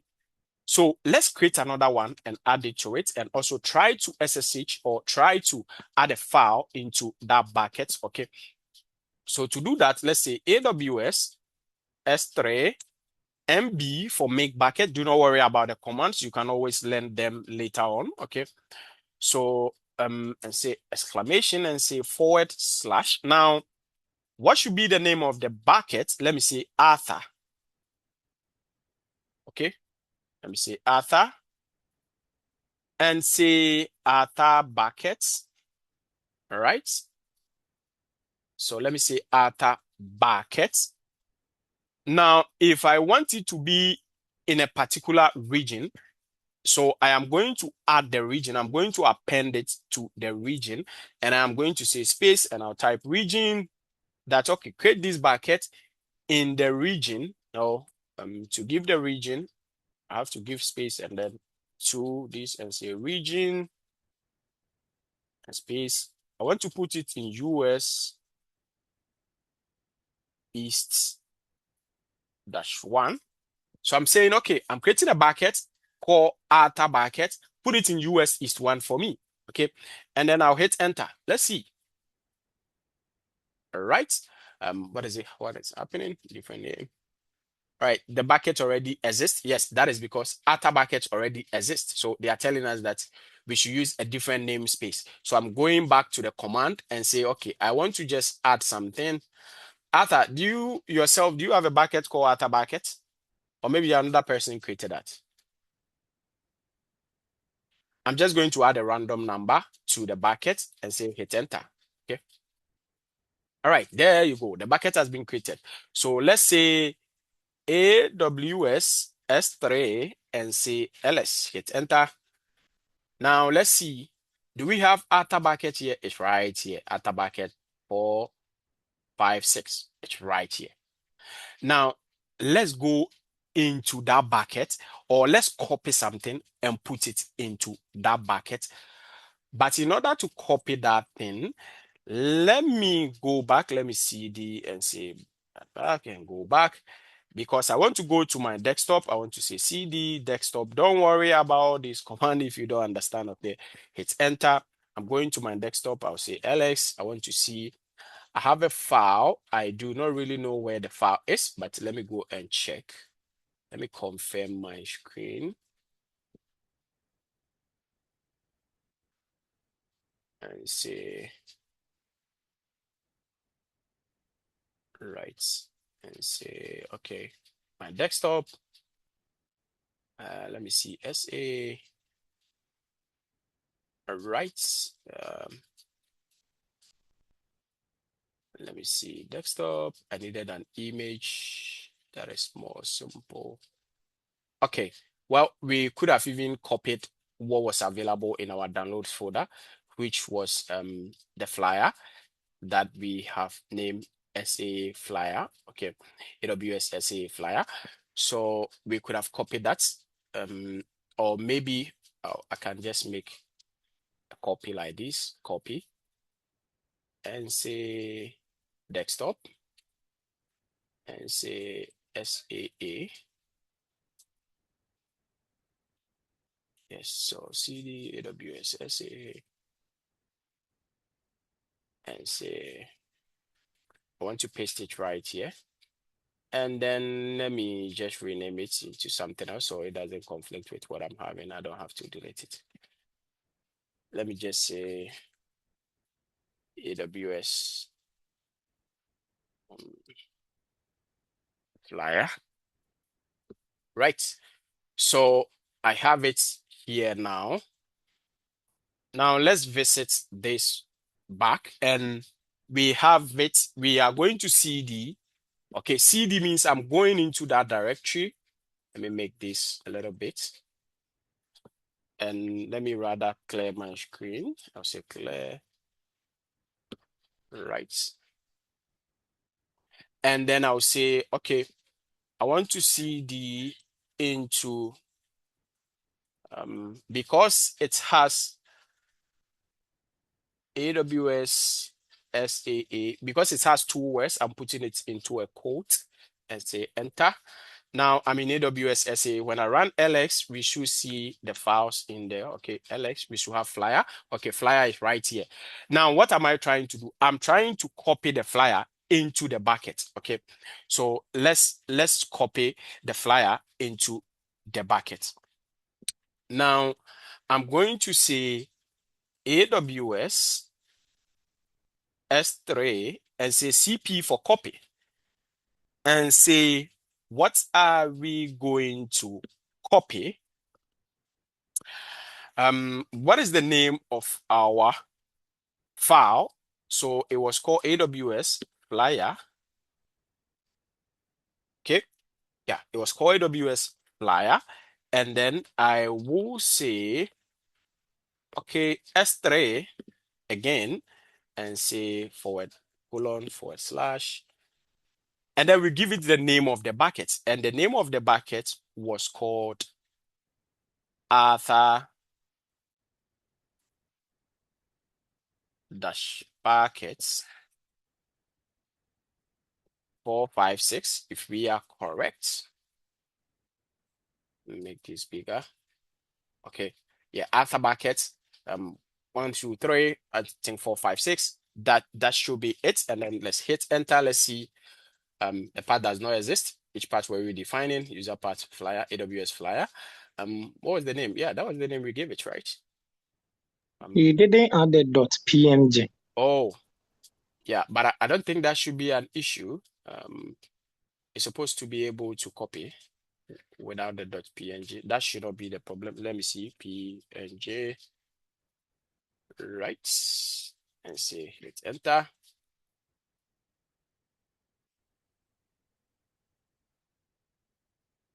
Right. All right, so let's see. Let's go into our test bucket. We can see that it's showing that there has been some copy right there.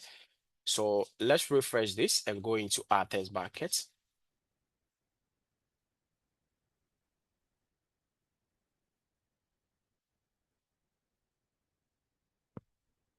I don't know, we are having a little bit of internet issues, so let's give it some little time.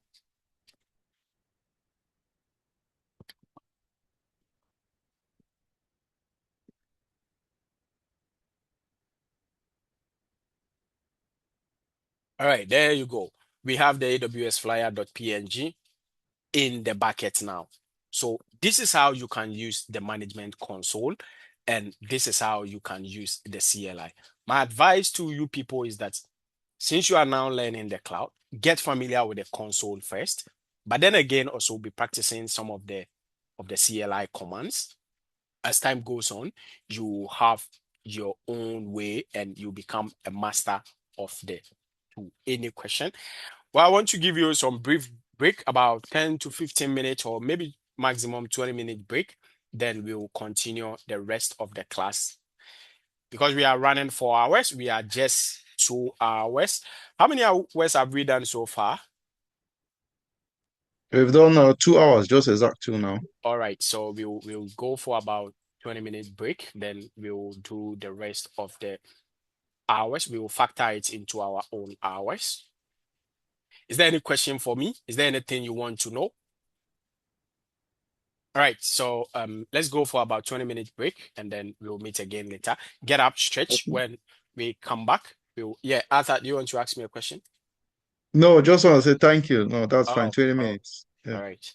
Yeah, so let's just go for, well, this is exactly what we've done, connecting to AWS. We've done all of these. So we've created some buckets, we've uploaded an object, we did also using the CLI.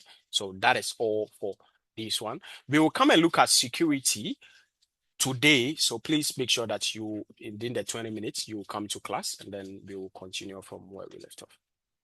All right, so I'm just going to pause the recording. I'll see you on 20 minutes time. Yeah, so after we are done with managing multiple accounts, we also do a model review. Then we'll go on with some knowledge checks. So let's start off with the business request. Now, we have a request as a consultant from security specialists who want us to do all of these. So the first thing is, what are the best practices to manage access to AWS accounts and resources? The second one is saying, how can we give users access to only the resources they need? And the third one is saying that, what is the best way to manage multiple accounts? We, as a solutions architect, we are going to answer these questions in the subsequent slides. Now, first of all, what are the best practices to manage access to AWS accounts and resources? We are going to look at principles and identities, okay? Now, as a root user on daily basis, you log in when you create AWS account, you use your email, your password to log in, which is, it cannot be controlled. It's a super user. So you are having the topmost things to do on the account. You can delete the account, you can create a user, you can do almost everything. Okay. So AWS is recommending that, hey, do not be using this super user or this root user account on a daily basis. Okay. They should not be used for day-by-day interactions with AWS. Why? Because if it is compromised, then you will not have a way to gain it. But if you have an IAM user and the user is compromised, you can log in as a root and delete the user. Simple as that. Somebody hack your user, log in as a root, delete them. But if somebody hack you as a root, that is all. You are dead. Now, in this context, AWS is advising us to be very careful that we create an IAM user, apply administrative access, and then use that as a daily communication tool. There is one tool that when we talk about identity and access management on AWS, it comes in mind, which is what we call AWS IAM. We use IAM to authenticate unauthorized users and resources on AWS. Let's say I have an S3 bucket, which want to talk to an EC2 here. Now I'll have to need a permission to execute this command. It is not for the fact that because this one is made by AWS, this one too is made by AWS, they can just communicate. No, we need a role, okay, to allow this person to talk to that person or this service to talk to that service. Now, there is more important concept in the cloud that we say IAM do. You hear people call it double A. Double A. Authentication and authorization. What is authentication? What is authorization? Authentication is like, you are saying you are the president of US. Now, I want to find out, are you indeed Trump? Because we know that Donald Trump is the president of the United States. So if you tell me you are the president, then I'll authenticate to see if indeed it is Trump. Now, let's say Trump, when we check, yes, of course, you are Trump currently. Then the question is that, okay, we've authenticated you are Trump. By then, what can Trump do? What is the authorization of Trump? Can Trump just come to the UK to detect for UK people? Can he come to maybe Dubai, detect for the Dubai people? No. So authentication and authorization are playing two key roles in the context of the cloud, where authentication is saying, who are you? Authorization is saying, what can you do? Okay. All right. And then we use IAM to execute these things in AWS cloud. So IAM is one of the powerful tools. Now we can use IAM to create users, groups, and roles. By the end of this session, you understand how all of these are done. Okay. Now let's go on to our management console to do something. So let's go to, search for IAM and say IAM. Now, let's say we want to create users or we have group of people that we want to tell them to do something. Okay. Now, let's first of all start with users. So let's say I want Arthur to join my company. Then I'll have to create a new user for Arthur. I can't just give my login to Arthur because I will not be able to know if I see a project here, did I do it or was it Arthur? So I'm just trying to keep consent and then make sure that I'm able to track the people. So let me say Arthur. All right. So let me say Arthur. Maybe Arthur is a DevOps or well, maybe we can just maintain the Arthur. And then it's asking me that, look, are you providing console access to a person? I am saying that yes, I want to create an IAM user. Okay, because I am not connecting to any application. I'm directly creating an IAM user, credentials and other stuff. So I'm saying, yes, I want to create an IAM user. Now the password should be auto-generated. I don't need to create it. So we can say show password if you are using the custom password, but however, I'm using generated, okay? And say user must create a new sign-in no, I don't need it. I don't need to change their password. So I'm saying create. Now we can decide that, okay, look, if you are a policeman, you belong to a department. The government can say that, okay, all SWAT policemen Okay. So the government can say that all SWAT policemen can shoot and kill anybody.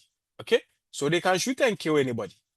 Now, what happens if the government don't want to tell all SWAT policemen, but they want to tell individuals? So they can come to you as Arthur and tell you that, hey, okay, we are giving you only the permission to shoot and kill everybody. Now, this is what we are about to do. We have created a user. We should be able to assign the user to group, or will individually authorize the user. Listen carefully. We've created a user. There are two things. We can assign the user to a group, the SWAT group, or we can authorize the user on their own. In this case, we are going to authorize the user on their own, and then we will say that, okay, attach policies directly. Okay, attach policies directly to the user. And I am going to say, give this person AWS S3 full access, or just say S3 full access. Just search for S3 full access. And there you go. It's right here. Also, I'm going to say EC2 full access. It's right here. As you can see, EC2 full access. I'm selecting that and say next. So look at it. This is the permission for a user, EC2 full access, S3 full access. I'll say create a user. Now, what happens if I get this? So I can go ahead and log in as Arthur on a different browser. So I'm going to open my Firefox.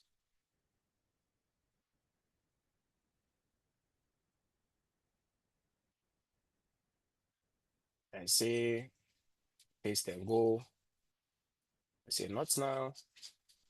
And then I'm going to copy the credential. The name is going to be Arthur. This is the password. So look at that.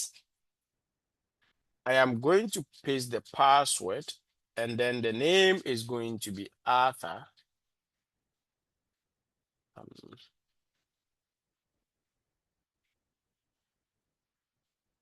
All right. And say sign in. There you go. So we are fully signed in as Arthur on our Mozilla Firefox. Now, the sign in is working on the Mozilla Firefox, but we are unfortunately signing as Arthur. Now, what can Arthur do? Arthur is now a user in our account, our IAM user. What is going to happen? Let's see if Arthur can create an EC2. So let's try launching an EC2.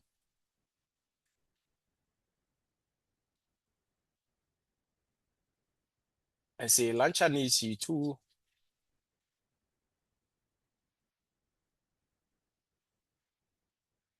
Okay. And then just say proceed without a key pair. Yeah, and say launch. So there you go.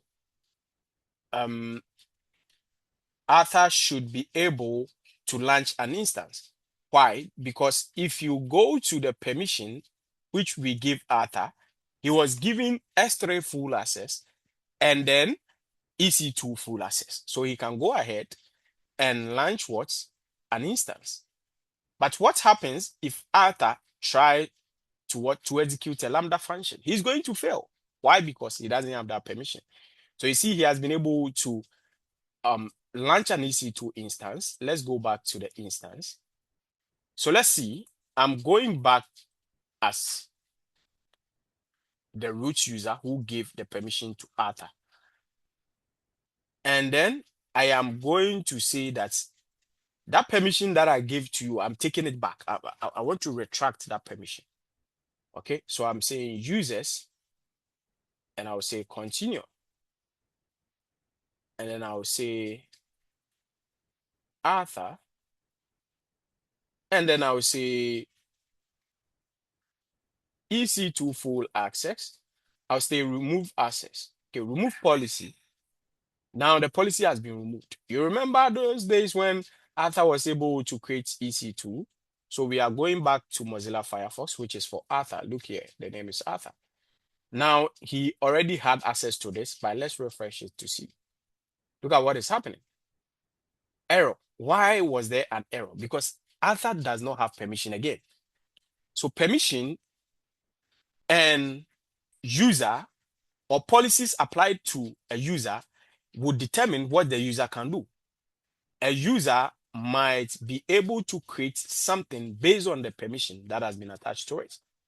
Now, if we go back to the console here on my account again and say add permission again and say attach permissions directly and say EC2 full access again, then there you go. Arthur will now have the permission. I'll say add permission.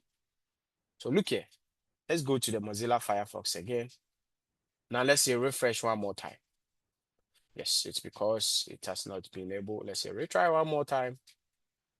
There you go. You see, it is now available. So this is to demonstrate to you the power of permission. Now, what happens if also Arthur policy was not applied directly to him, but it was applied to a group? Yeah, we can create a group. We can say IAM user group. I will say create a group. What is the group name? I'll say maybe DevOps, and say, well, you see, they are even asking me that which people do you want to add to the group? So I'm going to say Arthur, and they are saying that, okay, what permission do you want these people to have? So look at what is going to happen. Now, Arthur had all the permissions, but I'm going to attach him to a user, a group, which is called what? DevOps group. Let me create another group called, so let me say machine learning. All right, let me say machine learning. Right. And then I'm not adding anyone again. Now, we can also say administrator access, right? Which is a job function. It's right here. So I'll select that. I'll say administrator access for all the ML guys. So they are telling me that this should face there should be no space. So I'll say machine learning. I'll say ML engineers. Okay. And then I'll say create. All right, so we have two groups, DevOps and ML engineers. So look at what is going to happen. Now, I have added Arthur to DevOps. Let me go to Arthur directly and say that Arthur, you already have a permission. So I'm going to remove your permission because your group also has power. But unfortunately, there is no permission added to the group. So Arthur's group does not have any permission. Look at that, 0 permissions. So let's go back to this console to see what is going to happen. Let's refresh this.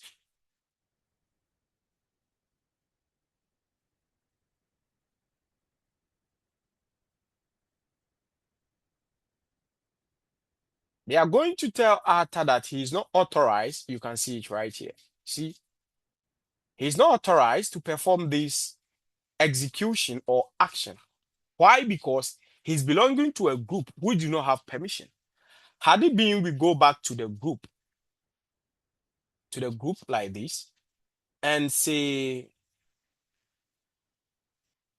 group add permissions and say attach permissions and say we want to give you people EC2. So we will say EC2, we will say full access and say attach the policy to the whole group.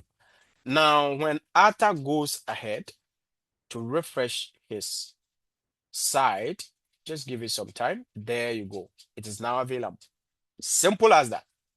So this is very powerful. You can create a user, you can add a user to a group, or you can create a user, add the policy directly to the user. Okay. So let's go on to our slides. We've done a lot of the demos already. Let's go on to our slides. Okay. Now, what we just demonstrated, we use the power of authentication and authorization. Now, they first authenticated Arthur using his name and then the ID and the password. Now, after he logged in, they validated that, oh, it's Arthur. We've seen them.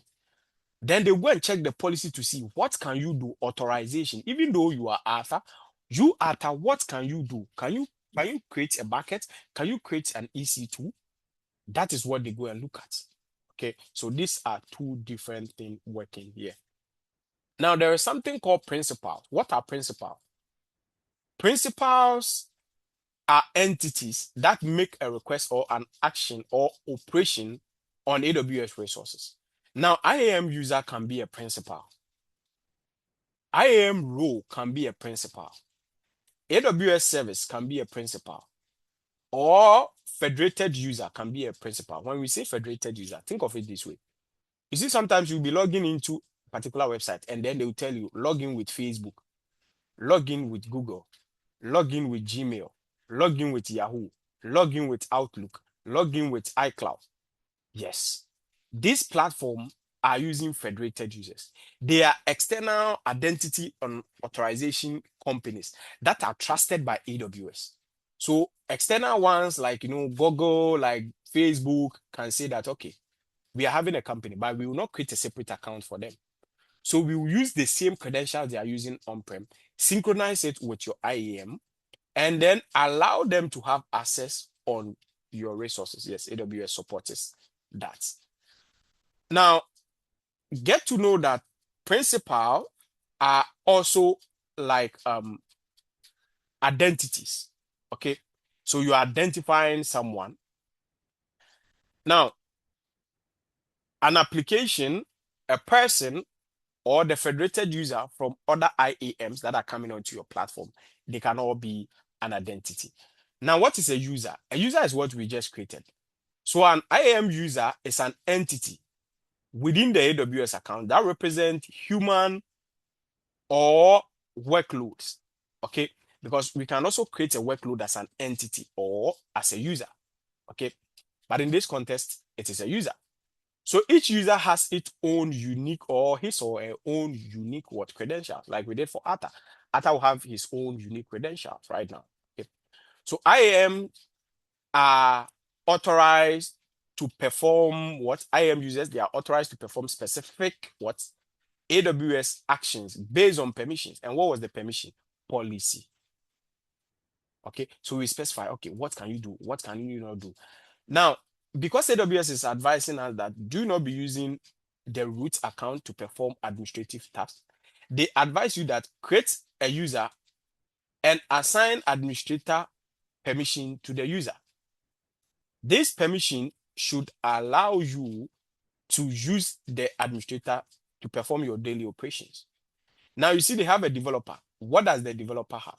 The developer is connected to what? To EC2. Maybe they want to execute something or run some command. They are connected to EC2. Okay. And they also have an auditor. Yes. So the editor, what do they want you to do? Just come and audit our IAM user list and check to see if we are compliant. Now you can see they are practicing what we call principle of least privileges. They are giving you exactly what you need. We are not giving you extra when you don't need extra. Okay. That is it for users. Now, there are three ways to call AWS or to get access to AWS service. There is a management console. There is a CLI, which what we practiced this morning or just a few minutes ago. And then there is SDK, software development kit. So there are people who have written JavaScript, Java, Python, PHP all their life.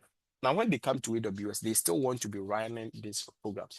That is where we chip in the issue of Of AWS, SDK, and CLI. For the CLI, it has its own commands. Like we did AWS, LS, S3. Okay, these are S3 or they are CLI commands. Okay, so please Take notes. So 3 ways to access AWS: Management Console, CLI, and Software Development Kit. Any question? Now, if we want to use the CLI and the Software Development Kit, you remember when we did this morning, we didn't use a password and email. We use what we call access key and secret key. Simple as that. Any question? Now, to start the whole thing, you remember we type AWS configure, we input the key, that is the access key, and then we went ahead to give it a secret key. We gave it a default region, and then the output is now in JSON. We didn't select the output though. It will automatically take it to JSON for us. Okay. Any question? Any question? Is there anything bothering your mind? Any question? All right. So let's look at setting permissions with IAM policies. Now, you realize that a policy is just a piece of document that is for authorization of an action. So if we attach a policy to a particular user, then they can go ahead and then execute those actions based on the policy that has been attached. So if you look at this one, they've given S3 full access to this one. But if you come here, he has EC2 read only access, and then S3 read only access. So these are two different things. Okay, you are doing different, I'm doing different, but then it is the policy that would determine exactly what they are all doing. That's why if a policy is added to ATA that is allowing ATA to view EC2, he's able to view. If we clear it, he's not that kind of thing. Okay. All right, then we also have groups. Why do we do groupings? Grouping is very important in a context that, see, had it been we are creating more users, okay?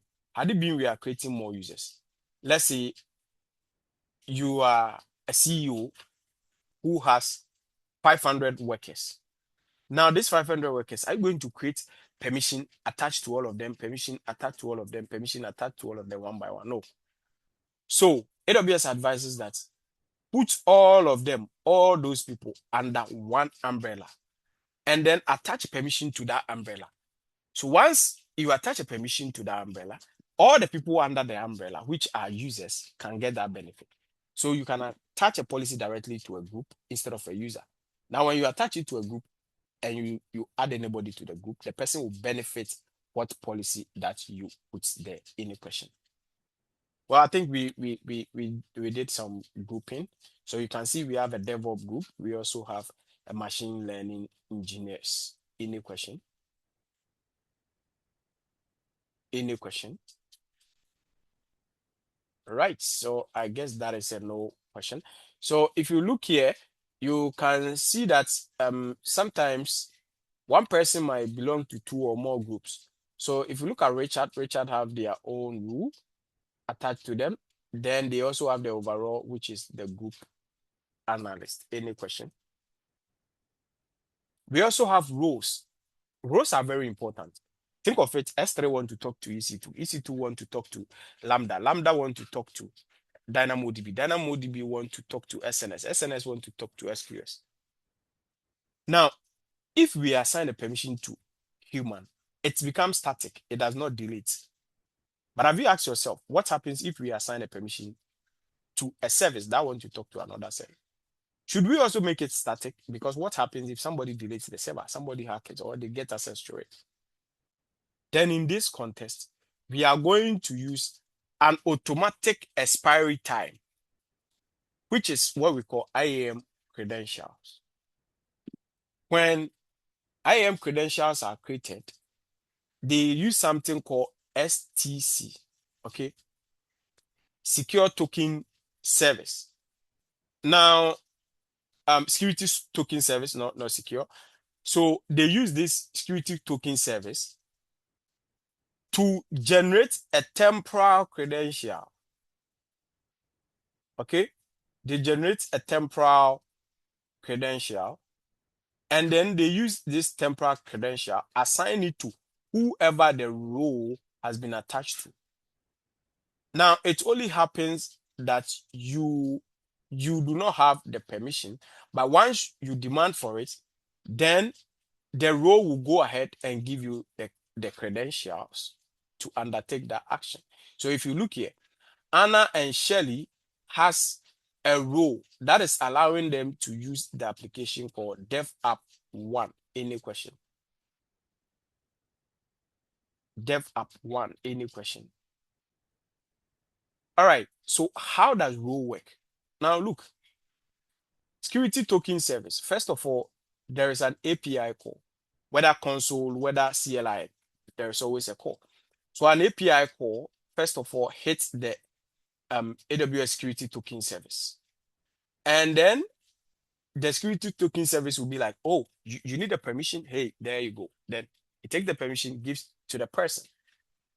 Then after the permission has been given to you, or the temporary credentials has been given to you, you should be able to view the resources that you want. So you see in this context, they are looking at the resources, which is S3 bucket and EC2 instances. Any problem? Is there any addition? All right. So let's look at policies. Okay. Let's look at policy assignment. How do we assign a policy? Well, we've seen it. We can assign a policy directly to a user. We can assign a policy directly to a role, or we can assign a policy directly to a group. So take care. Users group policy can be assigned. Okay. Group, a policy can be assigned. A policy can also be assigned to roles. These are all the three ones that policy can be applied to. So let's go through this context. Let me get the console. Now, we've already attached policies directly to a user. So we've also attached policies to groups. Now, the only thing we are left with roles. So let's create a role. So let's create a role, let's say Penti-role,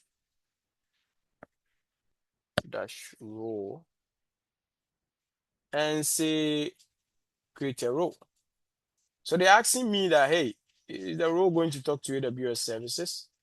Or what are you going to do to the role? Well, I am going to say that, yes, of course, it's going to talk to AWS services. And then they will even ask me which service. Okay, so I'll say EC2, and then I'll leave all these on EC2 and say next. Now, look at it. I can attach whatever permission I want to this. So I can say AWS S3 full. Why am I always bringing AWS S3?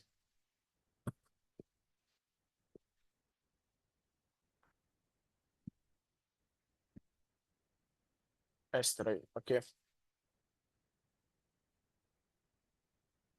So we can say S3 full access, we select that, and then we scroll down and see next.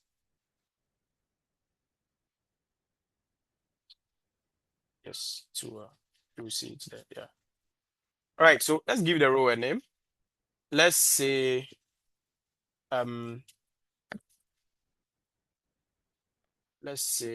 Penti dash row. All right, and say description. This is what it's going to do. Now, this is exactly what we are saying. This is what we are telling the role. So you see the STC right here, security token service. Now, when we say create a role, that is all. We have been able to attach a policy to a role also. This is the main concentration of this, okay? Do not worry about what they are used for and all those things. Just understand that you can attach a policy to a role, to a user, and then to a group. Any question around that? Okay. All right. So when we are using role, roles do not save the credentials all the time. So the assumed role is a kind of, okay, I have the permission, but I'll not give it to you until you come and tell me you need a permission. And if I give it to you, I'll expire it. So that even if somebody come across your login, they might not be able to use it because with time it's going to expire, and it can go from 15 minutes expiring date to 36 hours expiring date. Okay, that's your credential. How many of you rotate your password? You don't rotate your password. Once in a while, you change your password. Okay, but if you are using roles change the password with time, sometimes every 15 minutes, every 20 minutes. So AWS recommend that if you have services that will talk to each other, use roles. If you have people that you want to give them permission, but at a temporal basis, then use roles. Any question? Any question? Now we are going to look at policies. There are types of policies on AWS. Okay. Now there are policies. There are two types of policies. The policy that we've been creating, the one we've been using. There are two types of them. There is one that is used to grant permission, and there is one that is used to set maximum permission. So this one is granting the actual permission, and this one is being like, hey, okay, this permission has been given to you, but this is what you can do. Yes, that is what we are looking at. Now let's look at the granting permission option first. Okay. There is one called AWS IAM Identity Based Policy. What is AWS IAM Identity Based Policies? These are policies that are added to roles, groups, or IAMs. They are added to these people either directly or indirectly. So I have an S3 bucket here. I have people all over. I can decide that, hey, let me give you identity-based policy, allowing you to access the S3. Or I can say that, no, S3, do not give anybody. Now, what I will do is that instead of giving them the permission here, I'll come and give them the permission on the bucket by telling you the bucket that anybody that comes in, okay, and maybe they are from a showman, what should I do? Let me go ahead and then, guys, hold on, give me a second, let me take it with that. And say the person is coming to this S3 bucket. Instead of giving these people the permission, we can apply the policy directly to the bucket. So when this person hits the bucket will be like, hey, what can you do on me? Then they check their policy. Okay, they've allowed you to work on me. Then the bucket will allow. So if the policy is applied to the resource directly, like S3, like Lambda, like SNS, like SQ, then in that case, it is what we call IAM resource-based policy. It means a resource. Now let's look at the example of IAM resource-based policy. So think of it this way. You know that we have an S3 bucket, right? Now this S3 bucket is having a content in there. Okay. So let's use official Penti. Now, if you check permissions and scroll down till you see bucket policy, you see, you can go to edit. Now, if you check the bucket policy well, it is allowing something, okay? It is allowing something to happen. And what is that? It is allowing CloudFront. It is also allowing for what? For public view. Now, without this command or without this particular policies, it wouldn't work. Why should it work? Because the policy define exactly what can be done on the bucket. So if we use this one to distribute a static content, we cannot go to all the 4 million people in the world and tell them, hey, come to my property, come and look at this. So what do? We give the permission to the bucket that, okay, hold this permission. If somebody can give them the permission to access you, that is all. So please take note what we call identity-based and resource-based policy. They are two different things. Anything under policy? Is there anything you want to know under policy? Is there anything you want to know? All right, so let's look at the next thing. Now, when we are talking about identity-based policies, we are talking about, EC2 full access. we are talking about Amazon EC2 read only, where these are added to actual humans. Okay. Then we have some job function. Now, I don't know whether you recall, but not all policies are standalone policies. Some of them are functions. Okay. So let's go to IAM.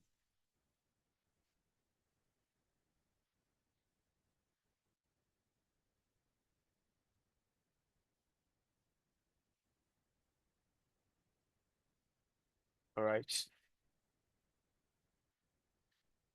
So let's go to policies. Now, I would say administrator. So look, administrator is a job function. It's a combination of command that has been joined together. Okay. So not all the policies are direct policies. That is what I want you to know. Okay. So there are job functions like we saw, like administrator access, like billing access, like data scientist access. Okay. Yeah. So all these are there. We can also create some custom policy on AWS depending if we want it. Now, how will you differentiate an identity-based policy from a resource-based policy? Mostly, an identity-based policy does not have a principal. It does not have what? Principal. But if you look at this one, which is identity-based policy, what are they doing? They are trying to allow an effect to start and stop an instance. Okay. So that is exactly what they are doing. What is important here? The important thing is to understand that there is effect, which is allowing, there is action, which is they are starting an instance, and then they stop based on this. Okay. We can also give some conditions. Okay, I'm going to give you this, but I'll give you a condition. Yeah, we can do some conditions in policy making. Now, in policy making, if there is explicit allow and there is explicit deny, always the deny will win. Listen to me carefully. If there is explicit allow, explicit deny, always the deny will win. Why? Because AWS does not care if a deny is allowed somewhere. Okay. Until maybe it hits the actual person. In this context, a deny and an allow on the other side is still going to deny your operations. Any question? Any question? All right. So how are IAM policies evaluated? So look at that. Is there an action explicit what denied? If no, then what is the action required? It's asking you. And it's saying that is there an explicit denied? If yes, it will deny you. It will not even let you move to the next page. The next stage is saying that is the action allowed, the action you are trying to take. Is it allowed? If it's not allowed, it will push this one, right? Now, what happens if the action is allowed? Then it will go to yes and allow you.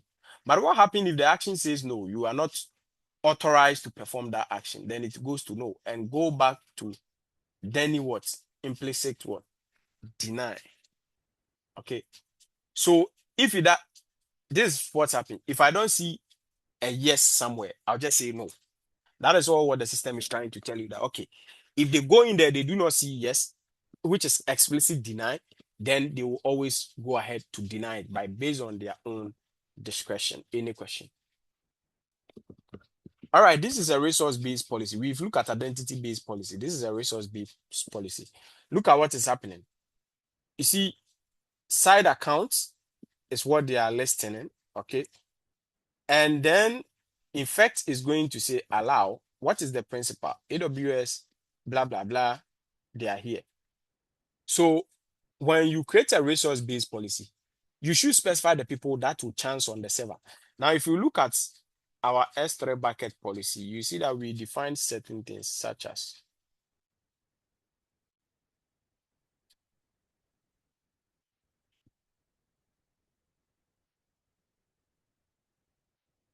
what's happening? Why is it still delaying?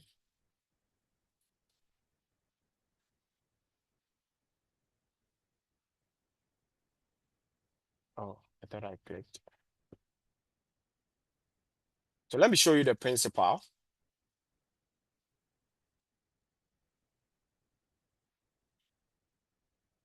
See next.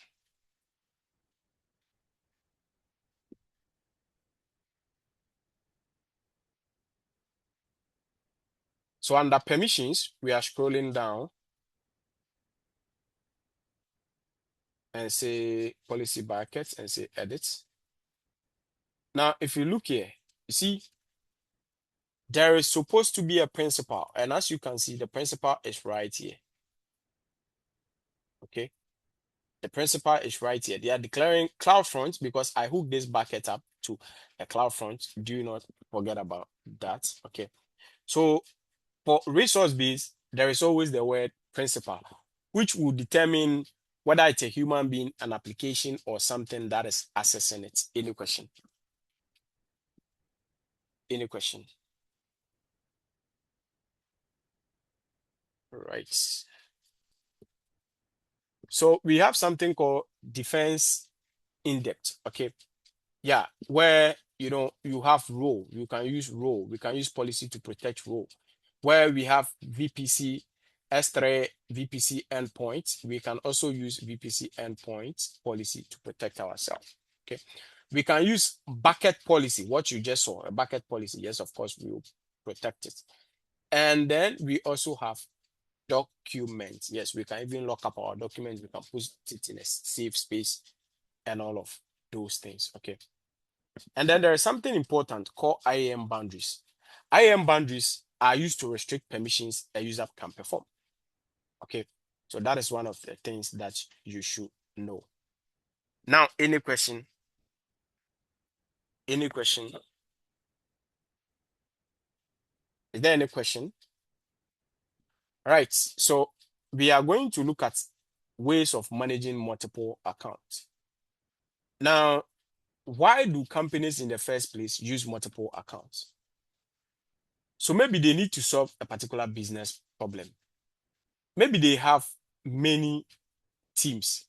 Maybe they have some security and compliance control, some billings, because on multiple accounts, they do what we call aggregated billing. Okay. Aggregated means they are bringing all the bills together. So like your account, you are using my account, I'm using another person's account, like Shahid. Then we combine all of these and bill what AWS bills us.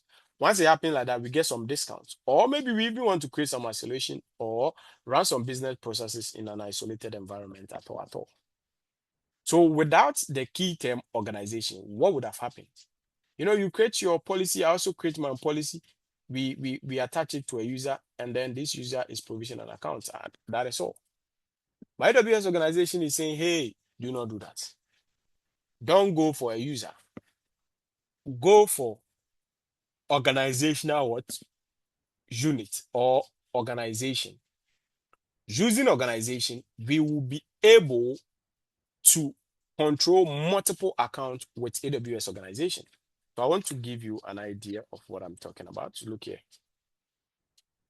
Let's say organization.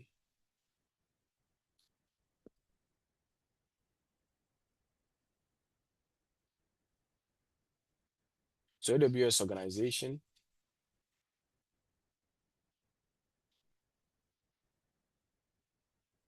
Yes, so this is AWS organization. You see, I have multiple accounts: analytics, development, production, restart. Okay. All these ones has accounts that are connected to them directly. Okay. So that is what we call AWS organization.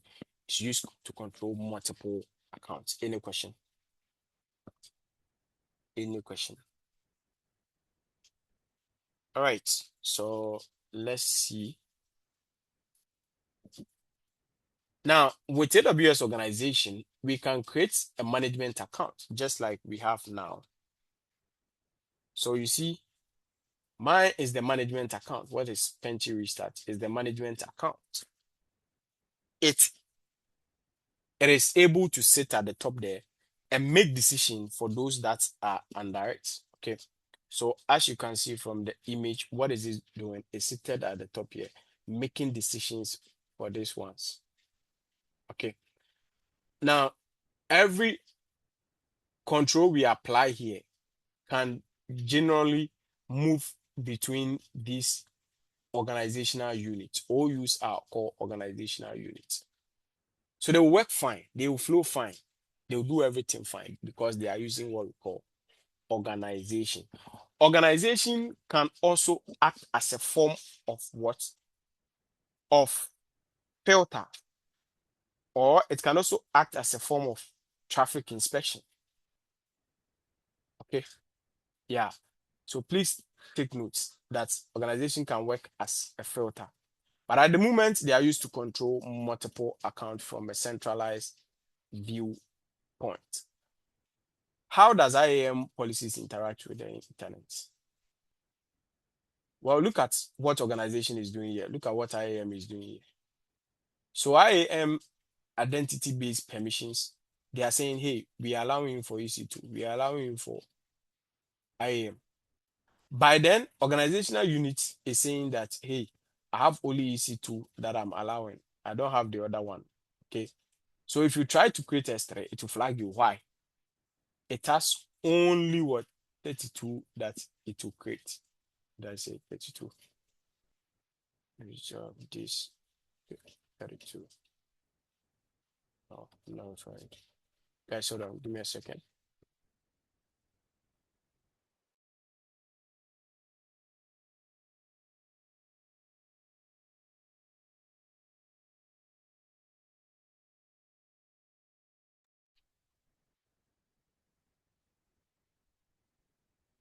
Yeah, sorry.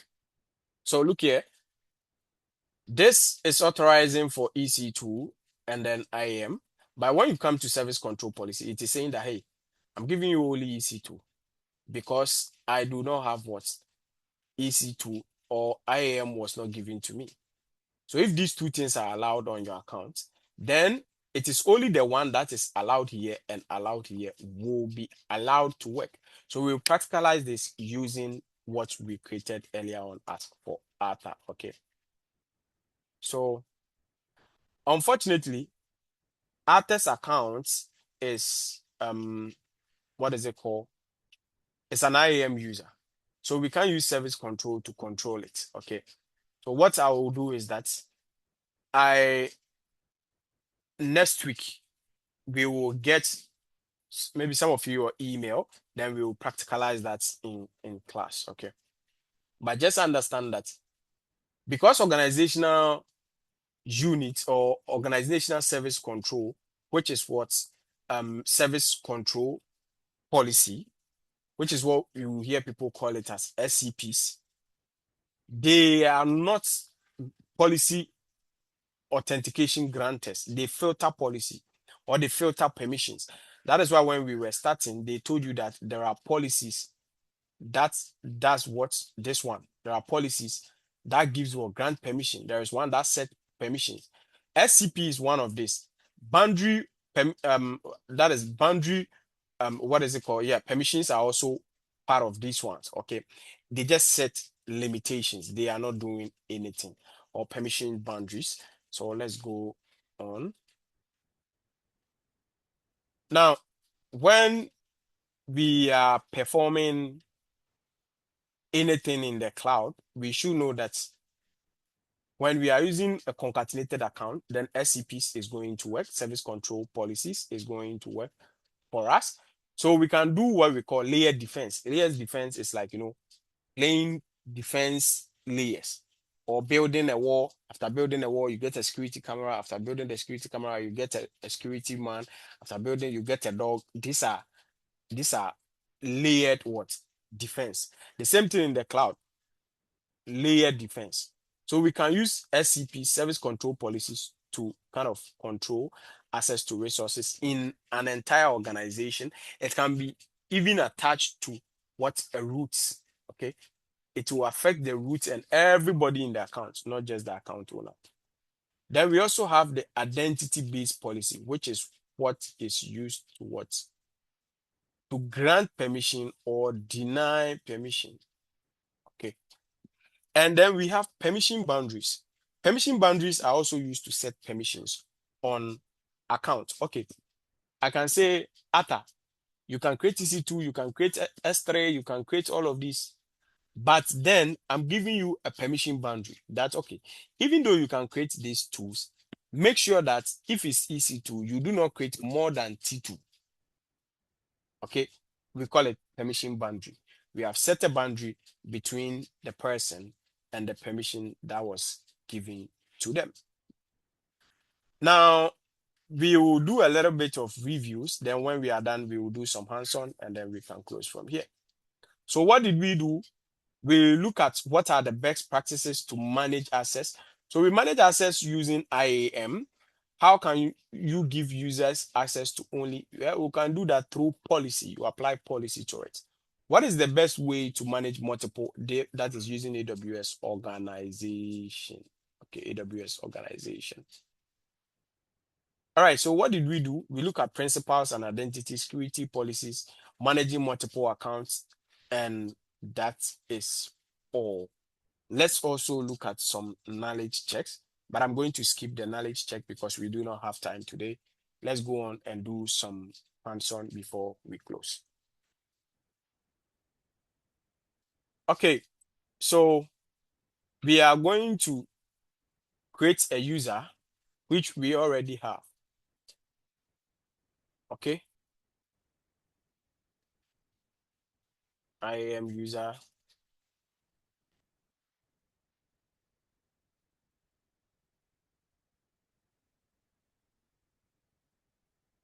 So look here, we already have a user, which is what's Arthur. Now, let me remove Arthur from this group so that I can add permission boundary, because if Arthur is in, if it's in a group, I cannot add the permission boundary. So let me deal with Arthur as individual. Now, there you go. This is Arthur. You remember Arthur does not have any permission. So let's go and add permissions. Let's say Arthur. Add permissions.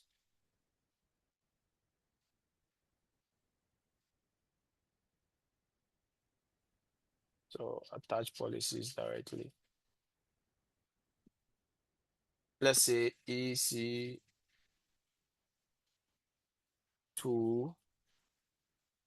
say full access. Right. And say add permission. So now when we go to the Mozilla Firefox, Arthur should still have permissions to look at the EC2. Yes, because we've given him a full access. Now, initially, Arthur was able to create T3 micro. Let's create another one again, launch one again, so that you have an idea of what we are going to do.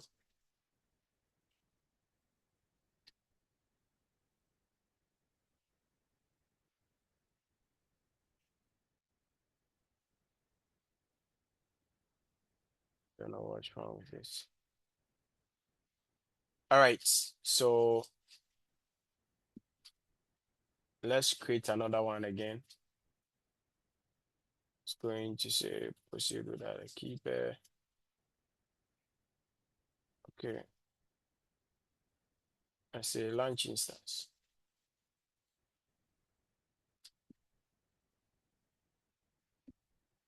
I just want us to create to see that yes, we are able to create. Then we will use permission boundary to limit access to what Arthur can do.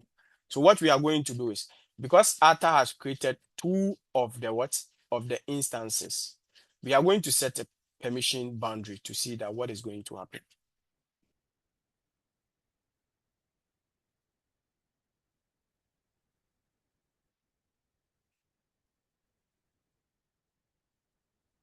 So Arthur also has his two T3 micro in what? In Stockholm. So I'm going to set a permission. One, I'm not going to allow Arthur to provision any T3 micro. Okay. So we will not allow Arthur to provision any T3 micro. Apart from not provisioning the T3 micro, we will also go ahead and let Arthur not be able to work in Stockholm region. So the only place we want Arthur to provision resources is that he should provision in North Virginia, US East 1. Okay. So how do we do that? Let's just go back to our these. Now, I'm not going to write permission. So I'll say chat.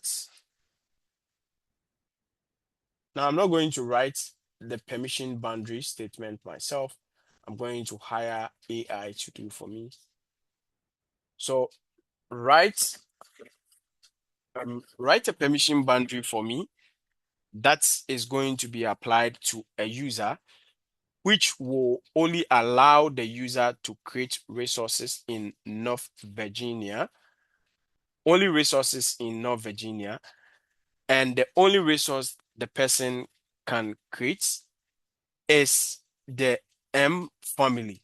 Apart from the M family, they should not be able to create resources in any other region except North Virginia, and also only the M family will they be able to create. So let's do this. And then we will apply the permission boundary to Arthur to see that, okay, Arthur was able to create enough, and that is Stockholm. Let's see if we apply a permission boundary. So as I said, please know that permission boundary wouldn't create another. It is just going to make sure that, the permission that has been given to it takes it and restrict it based on what we are setting. So we'll go here and say Arthur and say IAM users. Yes, Arthur. Under here, you see there's permission boundary right here. So set permission boundary. Now, in order to do that, we need to create a policy first. We need to create the permission boundary as a policy. So under policy, go to policy. Say create policy. Say next. What's happening? That's not what I'm looking for. All right, so we'll say create a policy. And then we'll say JSON. So just going to say Control+V. All right, and say next. What is the policy name? I'll say Arthur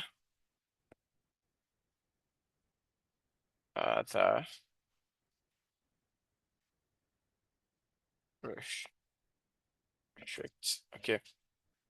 Arthur restrict dash policy.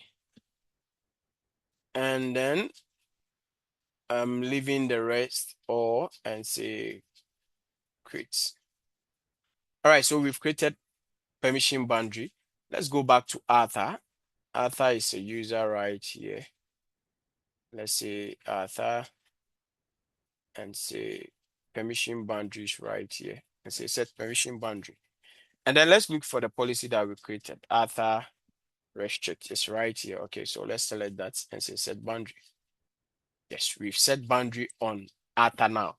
So let's see if Arthur will be able to create resources in this region. Okay, so let's refresh it.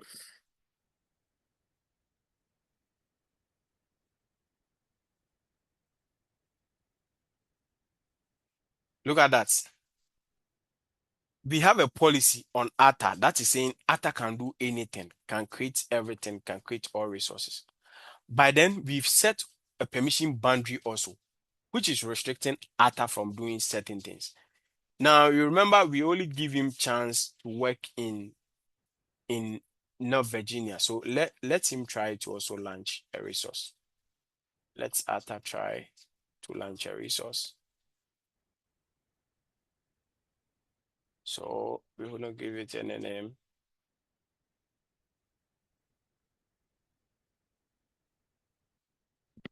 Well, let it finish loading.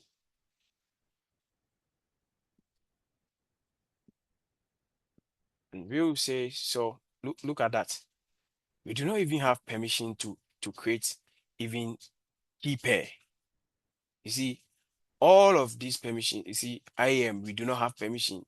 They are restricting us anyhow, anyway. Okay.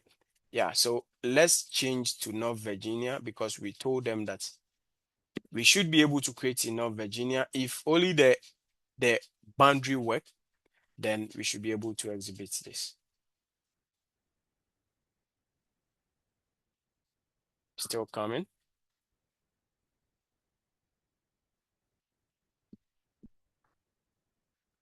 All right, see, we've changed a region. Let's see if it's going to load perfectly for us. Because we use the permission boundary to limit the action that Arthur can take. There you go. Everything is now available. So let's provision a resource on here using this detail. Let's just say, well, we remember we say that they can only use the M family. So let's him try to choose T2 nano to see and say create proceed without a key pair and just say launch. So let's see. You see, we run into an error again. Why? So what they are saying is, hey, we've given you, but then you run into an error. Why? Because the person said you can only create the M family. So you can give somebody direct access, but then you can use just permission boundary to restrict them from what they are doing. Is there anything somebody does not understand? Or is there anything you did not understand in this entire class? All right, so that is all for today. Since you people don't have any questions for me, that is going to be all for today. Next week, well, I made up my mind we would have looked at the genesis of networking today. By looking at the time, we only have few minutes. So we will close here and we will meet again later next week. Arthur, Thank you so much. you're welcome. Is there anything that you like to be explained to you? No, seems you explained clearly and it's understood. All right. Right. So, Thank you. all right, you are welcome.